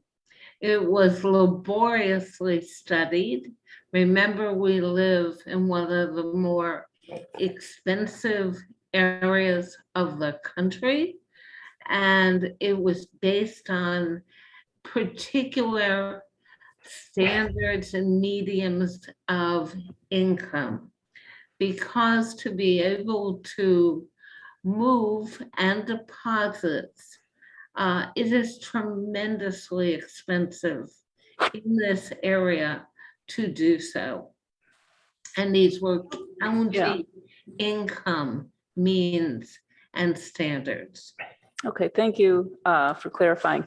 I mean, I do support eviction protection. I'm kind of on the fence here, but the fees just seem exorbitant to me. So I don't know if I can come up with a yes or no to that. So I have a question. Well, I know the answer to this, so I will posit that a significant portion of our rent or rental units in Palo Alto are single family or duplex homes, right? Yes. Because we don't build housing in Palo Alto. So this is my challenge. I do think we need to think of landlords in two very distinct categories. You have the single unit, whether they're renting out their house or a duplex in their house. And there should be some rules or structure for that person that's renting one and most two units. And it should be different from a corporation. I do believe in rental protection, but I could imagine a case where somebody says, I need somebody to move because so-and-so is unemployed because they got laid off from XYZ, and they don't got money, I don't got money, and $13,000 coming up is a hardship. But they should come up with something.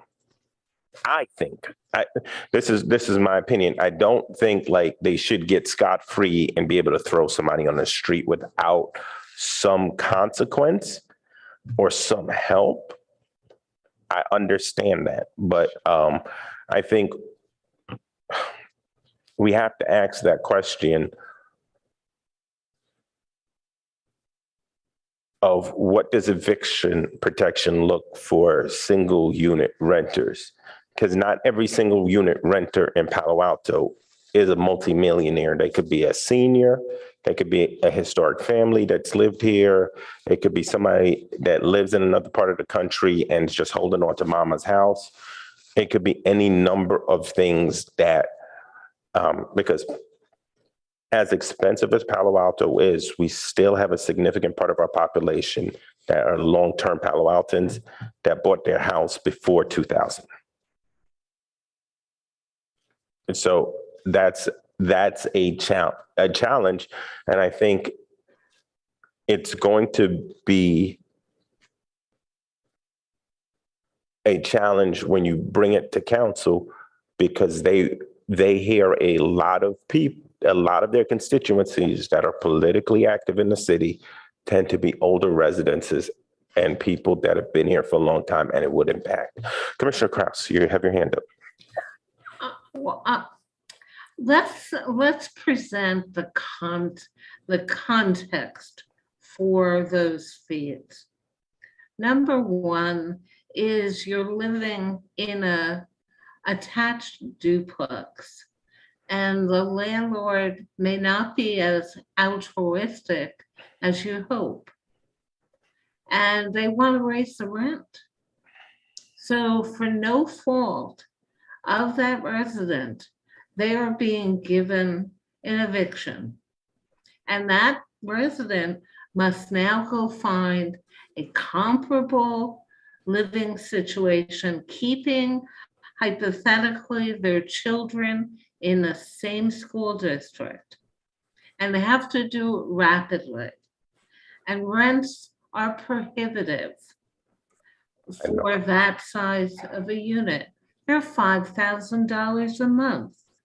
So you do first and you do the deposit, that's 10 grand. Oh, and by the way, you have to move. Even though it's 10 blocks, it's gonna cost you some money. All right? And that's where those numbers came from. They were thoroughly researched. However, if we are not wanting to do that to single owners, that's an issue. But I don't want to see us as a commission to change the calculations that were done laboriously by the city to come up with larger landlords. And I think this is, so I rent, and I also saw what it was, and my family has owned homes in New York, and I know what it's like to be a landlord. As of a single unit, small landlord, it can be difficult and one of the most unforgiving things you ever do. But we as a commission, I think, have the opportunity here to ask a question, and I don't have the answer to this question, for single families that are renting out a duplex or a unit. And let me take one step back. I think we conflate two different things that are not included in here. The first is there a percentage that a landlord in a duplex can raise rent? Because that was what you stated in the case. Is there anything in our current, and I think I know the answer to this, in our current renters protections that say you can't raise this more than the cost of living increase, or 5% or 10%? Is there some law that says that? A state law, there is a state law. And Commissioner Everly, it's a 5%? I believe it is 5% without 60 days Annually. notice, Yeah, more than 60 days notice. So the premise is that if the landlord raises it 5%, that could cause somebody not to be able to live. So they should be able to help them move. No, that would not be no fault. Okay. right. It would not include, so it would not trigger the relocation assistance. Okay, If well- they cannot afford to live there, that does not trigger that. Okay. Well, That's that was the example that was just given. So I just want to make that clear. So it's more the case of if, like, the mom lives downstairs and the son lost his job and she says, you got to go, that's when you pay it. Yes, correct. And that's why my specific question, I personally am okay with recommending to council the single family home owned by a landlord that's not a corporation. I want to know what the rest of the council thinks about the duplex situation. But I'm happy to talk about the single family home as well. But my specific question was just the duplexes, because if the person is living on the other side, in the attached house, I think it's a little bit different. Commissioner Krause, hands up, and then I'll go to Commissioner Savage. Commissioner Krause, you have your hand up. No, I didn't mean to. Okay, Commissioner Savage. Okay, back to, our duplex, how many people would be affected by this? I don't know the percentage of, and I don't know if the city knows a percentage of duplexes, but I believe there are actually more than we think. Oh, okay. Yes. Then, yeah, if there are more, okay, never mind then. Not So- very helpful. So I have a couple of thoughts.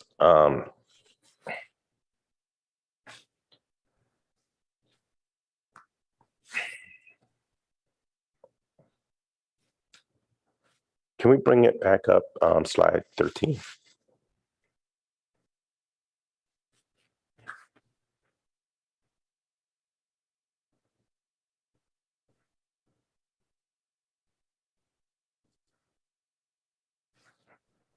I have lots of ideas on how to make this more specific.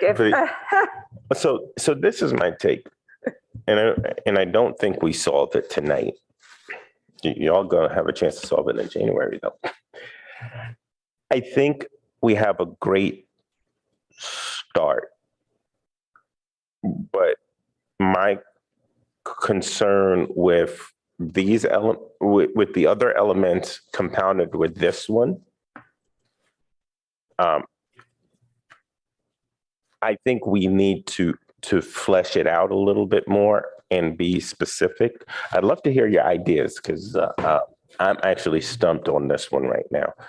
And then after your idea, I'm going to make a motion that we go back and get some more specificity to it. Do we have the person from planning still on the Zoom? Yes, Chair, I believe we do. Do you No. have specific questions for her? Are we? Yes, I'm here. Thank you. It's Rebecca Atkinson, Long Range Planning Division. Hi, Rebecca. Thanks, Rebecca. I just want to know if we take to January to finish this up, does that mess any timelines up? No, I don't think so. The work on the renter protections is ongoing. The work on the eviction reduction ordinance is ongoing, and we're taking feedback at any time. The expansion of tenant relocation that council asked for back in 2021 was completed recently because it was, the tenant relocation was expanded to include, the 10 units on a property or more, down from 50. And AB 1482 also came into effect, and there's also a tenant relocation provision in AB 1482. Okay, can you explain for us lay people what AB 1482 is?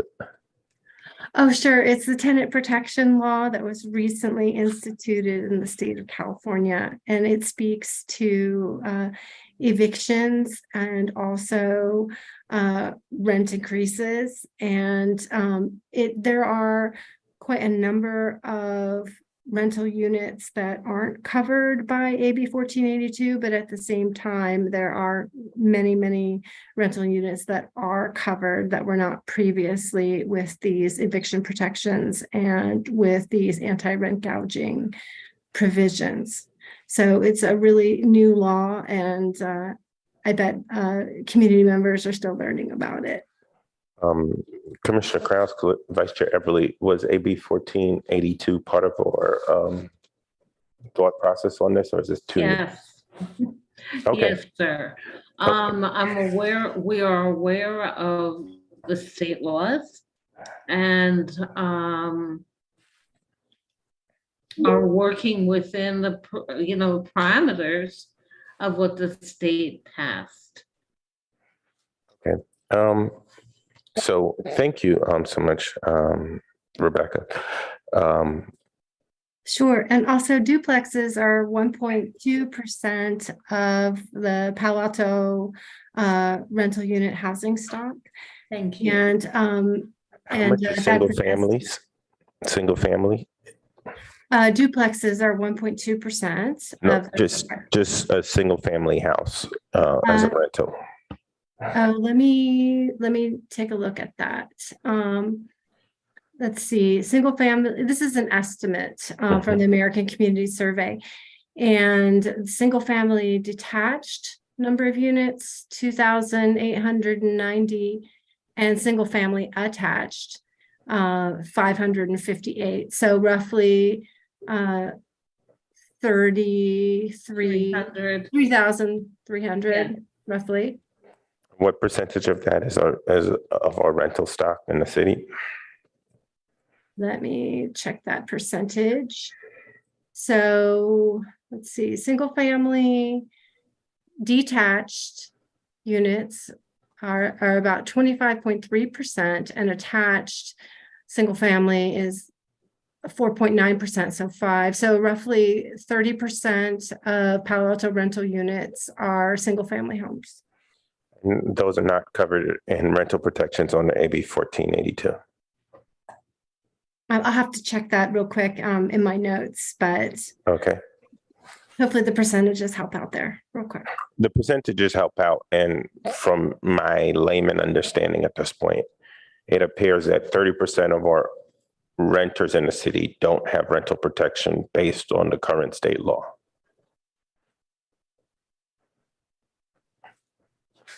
Let me check my notes, Thank you much.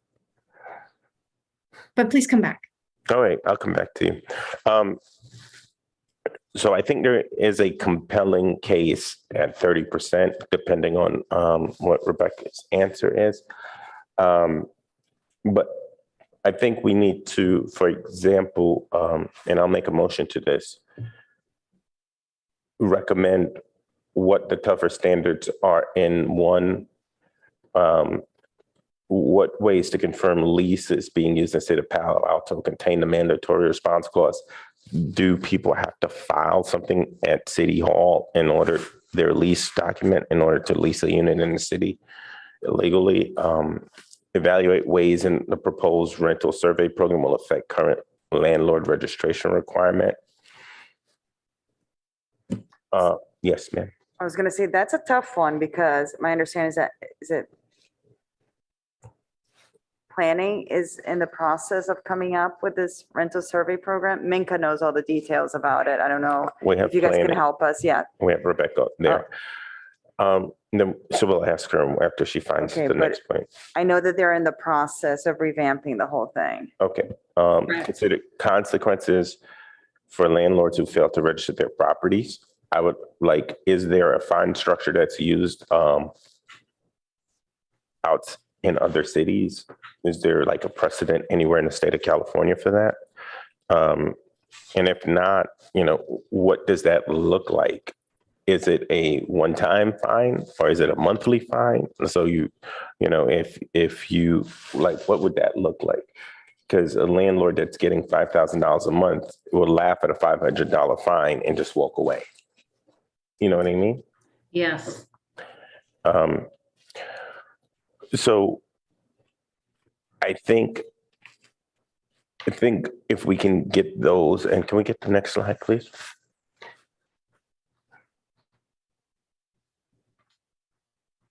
I just want to make sure these two were not council directives. Oh, that's all right. Okay. I don't have a problem having an independent thought. But if we send it to them, what do those best practices and those ordinances, some sort of bullet point look like? We can do that for you, Chair. You can give the specificity. I think I agree with you. It's very important. It is. Rebecca? Thank you. So when you're asking about AB 1482, it's really important to clarify, are you asking about eviction protections or the rent increases portion of AB 1482? So I'm all right with, I think Commissioner Vice Chair Everly answered the 5% part on the rent increase. We're looking at the eviction protection, particularly the sum that a landlord would have to give to somebody, moving assistance, like that piece, like what landlords are required to provide moving assistance. okay, let's see. In cases of just cause, not at fault. So in terms of single family homes, there are many types of rental units that are not covered by AB 1482. And so it says any housing, including apartments, duplexes, and single-family homes, if the unit received a certificate of occupancy within the previous 15 years. So you have a time, the age of the unit as a factor in the matrix of protections. So basically they're saying if you had any construction or any renovation or something that was built in the last 15 years, you have to provide rental protection. It's based on a certificate of occupancy. And so, someone could be remodeling and still have occupancy, but it's the housing, including apartments, duplexes, and single family homes, they're excluded if the unit received certificate of occupancy within the previous 15 years. So there's a wide amount of rental units that are excluded from the eviction protections and the rent gouging protections in AB 1482. It's quite a matrix. Yeah, it is. So I think if we're going to make the recommendation on the duplexes and single families, figuring out the holes in that matrix and speaking specifically to them as they speak to the Palo Alto context would be good. I agree with you. I think there needs to be some kind of protection. I think after we look at the matrix and figure out what that hole is and how significant that hole is in the city of Palo Alto, I think that would be a good place to start, because if I was on council, I would start asking like, okay, this matrix is complicated. How much space, who does this really impact and who are we talking to? So, because I agree with you. I agree with you, Commissioner Kraus and Commissioner Eberly. There needs to be something, but we need to make sure that all the qualifiers are met. So when people ask questions, they can go from there. Council did add it when this was previously discussed in November of 2021. Council did make their motion, as mentioned in an earlier slide, to close and provide eviction protections for rental units and buildings receiving occupancy within the past 15 years. So that ordinance is underway in the works in our city attorney's office, but it hasn't been brought forward yet to council. So that is one aspect that the city is moving forward with relative to AB 1482. So they're dealing with the time aspect, and that will bring a lot of other units in. Will that close the hole entirely? No, it will not. What will be left open? Specifically, I guess in the discussion, let me pull up the council motion. There was a specific, let me get to that particular council motion.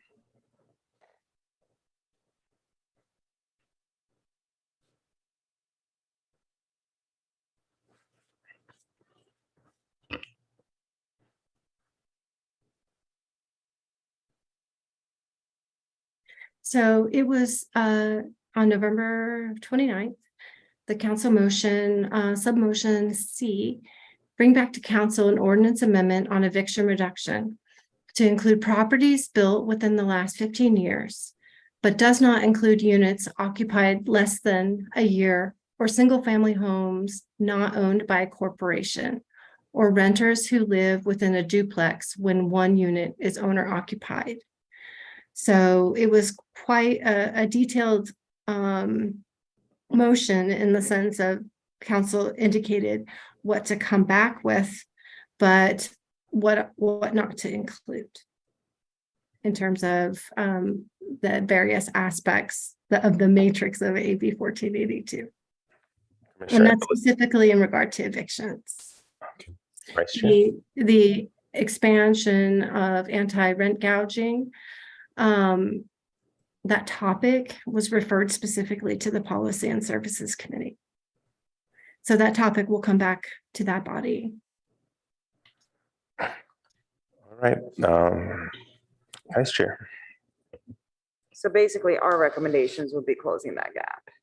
Okay, so however we write the recommendation, let's make sure we know what the gap is and how we're closing it, as in contrast to what planning is.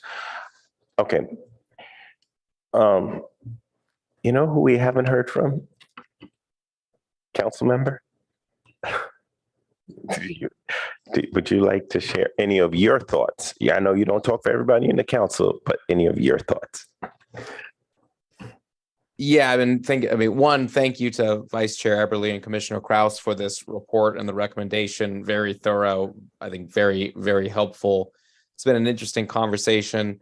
I hesitate to share my opinion because I don't want that to sway the commission. I don't think that's appropriate. But I think you're discussing some interesting maybe loopholes or gaps that the council didn't consider. And I think kind of hearing this or having a recommendation from the particular lens of the HRC, and maybe within your recommendation, if you can, kind of make clear the group of renters, the group of Palo Altans that this is going to be able to protect. I think that is going to go far for council to be able to hear that particular perspective from this body. And and trying to balance, I think kind of clear there in that last motion, at least that part C, kind of where council was going as far as trying to create some carve outs there. So I think if a recommendation is going to go kind of beyond that direction that council already gave, it'd be good to really have some strong data and evidence and argument for why this recommendation is necessary. So just some thoughts to help you continuing with your conversation. Thank you. Do we have any other thoughts? What I would first of all, Commissioner Krause, Vice Chair Eberly, thank you for the phenomenal work. I know how difficult and how complicated anything is when we deal with property and renters in Palo Alto. So thank you for even waiting in them and come back in January with just as the council member said, just some specificity and some data. I don't have a problem as a commission being proactive. We will send everything back because I think as a body, when you start exploring complicated issues, you're going to find more than was sent to you. So I would want, I'm absolutely thrilled that there's more here than what was sent to us. So I'd make a motion to table this until January, and as we get some more work done on the report, can I get a second? I second it. All right. Starting at the top of the alphabet, Vice Chair Eberly. Aye. Commissioner Krause, Aye. Commissioner Nevichoke, Aye. Commissioner Savage, Aye. Chair Smith, aye. It is good. I think, and let me say this. We have to get this right because given the recession, the layoffs, everything that's happening in our economy and what people are forecasting for our area in the next year to 2 years, this work is going to be absolutely invaluable. So I just want specific direction okay. from the chair as to what is the ad hoc subcommittees supposed to come back in January with more specific recommendations and data backing up those recommendations to the extent that we can. Yes, like, so if you give, can we bring up the motions?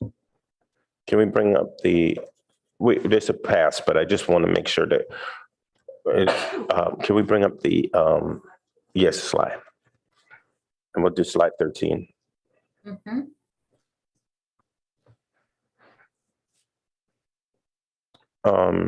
That's slide 14.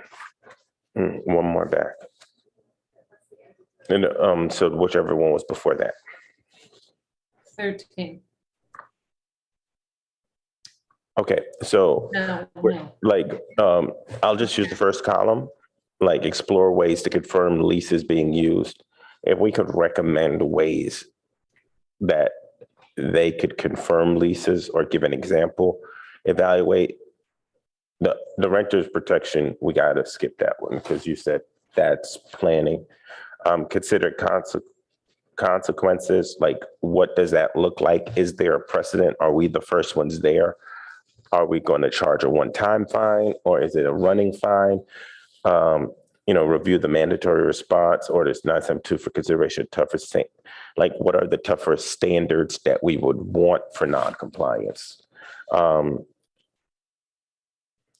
How do we cover renters who've lived in there for a year? Expanding relocation assistance, like when we say expand, what does that mean by expand? Next slide. I'm sorry.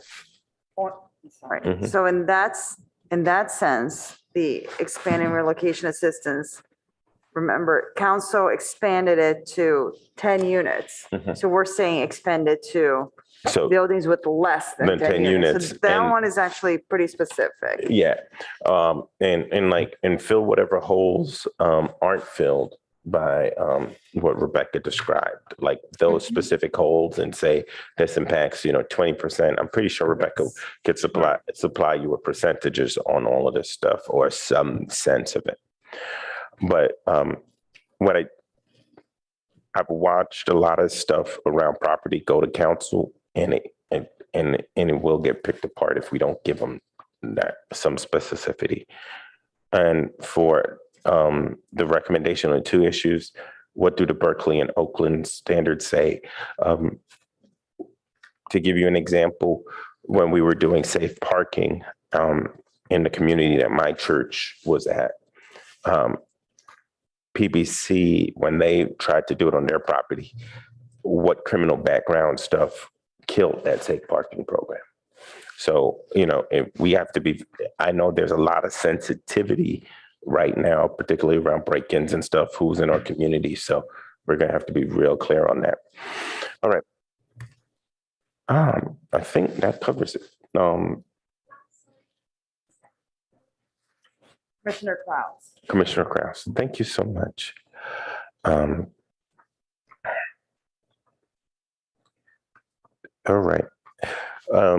Let's move to discussion of council referral that the lived experience of Asian Americans and Pacific Islanders. Commissioner Navachoke and Chair Smith. Thank you so much, Commissioner Navachoke, for starting to work with us on this. Can you please share with the rest of the commission sort of the perspective and angle and lens and questioning that you want us to undertake as we put this together, please? Thank you very much for the time. And I'm sorry, there is a dog barking in the background. So for this specific project, it's based off of the December 2020 report on Black and Brown communities, Black and Brown Palo Alto different experiences. So the HRC intends to conduct a similar project focusing on Palo Alto's AAPI community. The purpose is to map the contemporary lived experience of AAPI residents, grounds it in their stories and reflections. Commissioners will interview willing Palo Alto residents. And as we develop this project, the HRC will be reaching out to partners to assess whether there may be natural areas of overlap. First on my mind is a potential partner is the Stanford Cantor Museum. They recently launched an Asian American art initiative, and they're hosting 3 exhibitions that cover this topic. And even Chief Binder mentioned some work and might be willing to partner with us too. So the tentative timeline is from November and December to draft the project. From January to February, we would conduct interviews. And then in March, we would present our results. And I think the critical piece was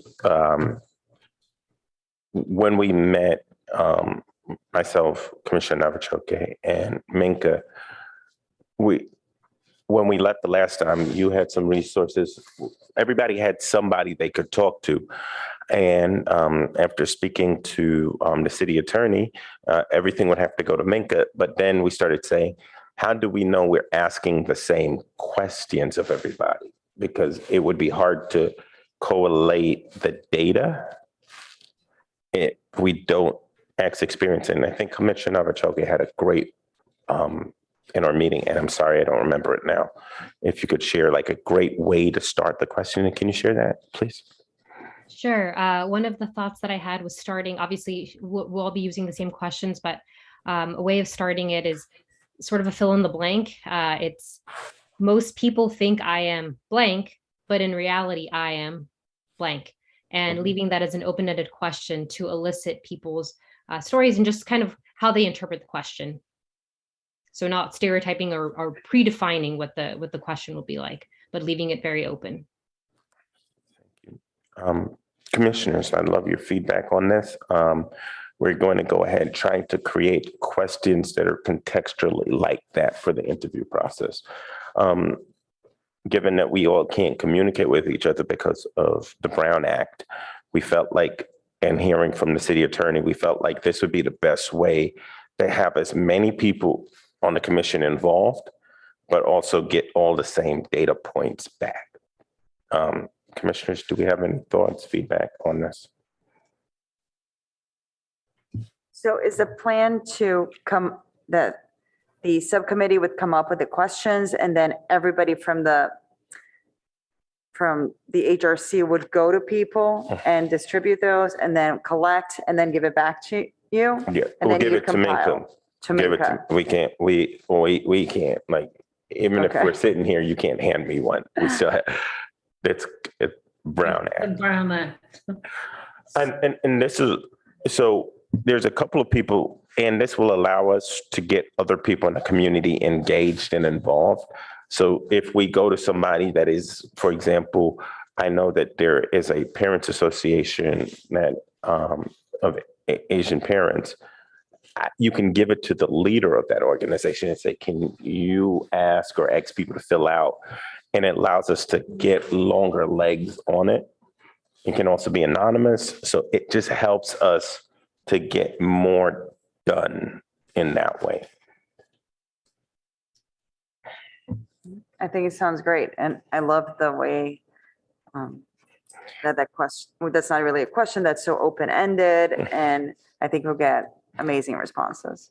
And I think what I loved about how Commissioner Navachoke presented that question to us is that it allows us to let people tell their story without us intruding from the very beginning. And we said there's a multitude or multiplicity because the word is so broad that we just wanted to give people as much space to do their story. And Commissioner Navachoke has done a phenomenal job with that. All right. Are there anything else on this? Okay, we may actually get out of here at a decent time. All right. Do we have any commissioner reports on the past month? I have one. Yes, go. And continuing to do the site visits, I visited Life Moves, which is located in the Opportunity Center. And I spoke to Philip Da, who Good man. is over there. And he's one of the most extraordinary human beings I've ever met. Yes. And we're fortunate to have him in Palo Alto. And he gave me a tour of the facilities, which are very nice. And Life Moves itself is it's a kind of a counseling service for low income. And, Philip has been there since the day it started 16 years ago. And, he's just this incredibly compassionate and dedicated person and, makes it a thriving organization. So a good visit. Thank you. Any other commissioners? I also had, I did 2 site visits. One of them was at a new building that Alta Housing constructed at Wilton Court and El Camino. Wow. So it's almost, actually they should have people by now because I think I was there a couple of weeks ago. And it's a beautiful building. They did an excellent job. It's got a coastal California theme. Each one of the apartments is ADA accessible. They have 2 conference rooms so that caseworkers can come in and have private meetings. They also have these beautiful common rooms they're going to have a TV. They have a common kitchen, where the residents can go and do a potluck or cook together. They're also going to have the Palo Alto Education School come teach classes there. Wow. And it really they have a beautiful patio in the back where the way that they built the building, it's really quiet, even though you're on El Camino. So I'm excited to see people moving in, and, they're very excited about it. So that was one of my visits. My other visit was with YCS. Where's my, and that was a Zoom visit. So, which makes sense because they operate at the 2 high schools and the 3 middle schools. They told me about the MLK Service Day and the National Day of Service that they lead, and that this year 500 people came out for the National Day of Service. They also do a peer program. They are focusing on mental health and wellness and Youth Connect. They have actually lots and lots of initiatives. They also, for their summer, they're doing more of a counselor and training program, and they're embedding themselves in other not-for-profits. They've embedded themselves in Dreamcatchers and Alta Housing, and where the kids, these high schoolers, create service learning projects with the younger kids. And they're really interested in continuing that. So those are 2 great visits. Thank you. Commissioner Novichok. Thank you. I also conducted 2 site visits, both were virtual. Yesterday, I had the chance to speaking with staff at Ravenswood Family Health Center, and they spoke specifically about the Mayview acquisition and the Palo Alto Center. And they shared their wonderful, wonderful work and how many patients they're serving, over 8,000 patients in other 3 locations, and they're ramping back up in the communities. They were excited to share that they just opened optometry, so more patients will be able to get screened there. They provide chiropractic services, and they're hoping to expand their services at this Palo Alto location. They asked for help in just like maximizing and getting the word out to let people know in Palo Alto that this is open for service so that more vulnerable families can attend and receive those services. And secondly, I also visited the Carrot School Project, and it was such a great time speaking to Evelyn and just her like happy spirit and speaking about the work she's doing, especially with youth in RVs and helping improve the resilience of those youths, just providing direct services. But I was happy to hear about a summit that is coming up on December 10th. She's holding at Mitchell Park. And this summit is to help the youth deal with shame and to speak about that topic.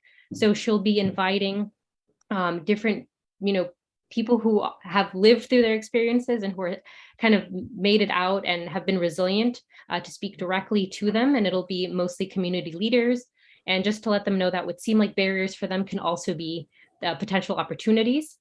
And she's hoping to expand her nature equity camps. She had 3 camps in 2022 and hopes to have a week-long camp in 2023. And that's taking the youth from RVs and taking them to different parks and on hikes. And I think that the city of Palo Alto has some great educational services, especially for like the outdoors. So it might be a good partnership for that. Thank you. Thank you.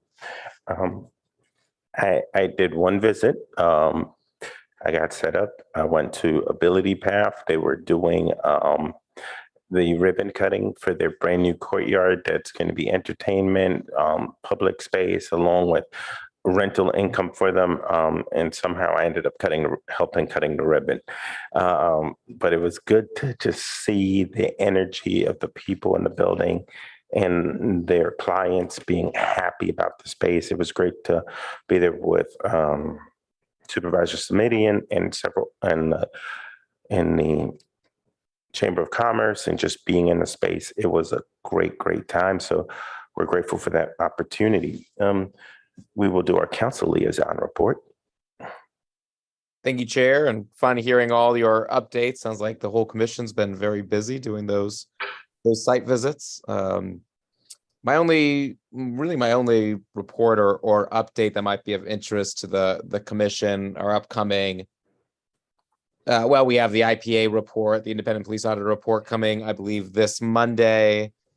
That'll be of interest to the commission, as well as item 9, which is part of staff recommendation and also part of colleagues memo that I wrote along with the mayor regarding providing an opportunity for janitors within the city to be able to unionize as well as be able to have a livable wage. Might be an area of interest to the commission, so tune in for that. Yeah, I think that is my report, and looking forward to seeing you all in December. No meeting in December. Oh, wow. I'll see you all in January. Well, if that's the case, thank you to everybody for your work. Very grateful for everything that you've done this year. You've accomplished a lot, and then looking forward to seeing you in January, but hopefully we'll run into the rest of you sometime before that. Okay, thank you so much. I forgot one thing. Tomorrow morning, I will be speaking at Sibling Cities about civil discourse. Sibling Cities was founded by one of the newest members of the city council, Vicky Wagner. And we are the sibling city of Bloomington, Indiana. So their mayor will be here, their staff, people from public institutions, and we're going to talk about civil discourse. So I'll be bringing more back in February when I get back from sabbatical, so that we can talk about that. All right. Staff? Thank you. I don't have anything, but I did have a question on your, is that going to be on Zoom? Is there an opportunity to watch that on Zoom? Or where is that event tomorrow? It is, I'll tell you right now. I don't even know where it is. It's in Palo Alto. I know that much. It is Sibling Cities Discourse Planning Meeting. It will be at the Sheraton Palo Alto. It's from 8:45 to 10 a.m. Great, thank you. And I could text you this also. All right. Thank you, everybody. Thank you for all the hard work. Wish you a happy holiday, a happy new year, whichever holiday and new year you celebrate. And we're just grateful for all the hard work. I know that we still have a lot of work to do around API rental, and we have a lot coming up next year dealing with CDBG, his wrap, and everything else we have on the plate. So enjoy your holidays because we'll be working hard when you get back. All right. Thank you, everybody. Have a good night.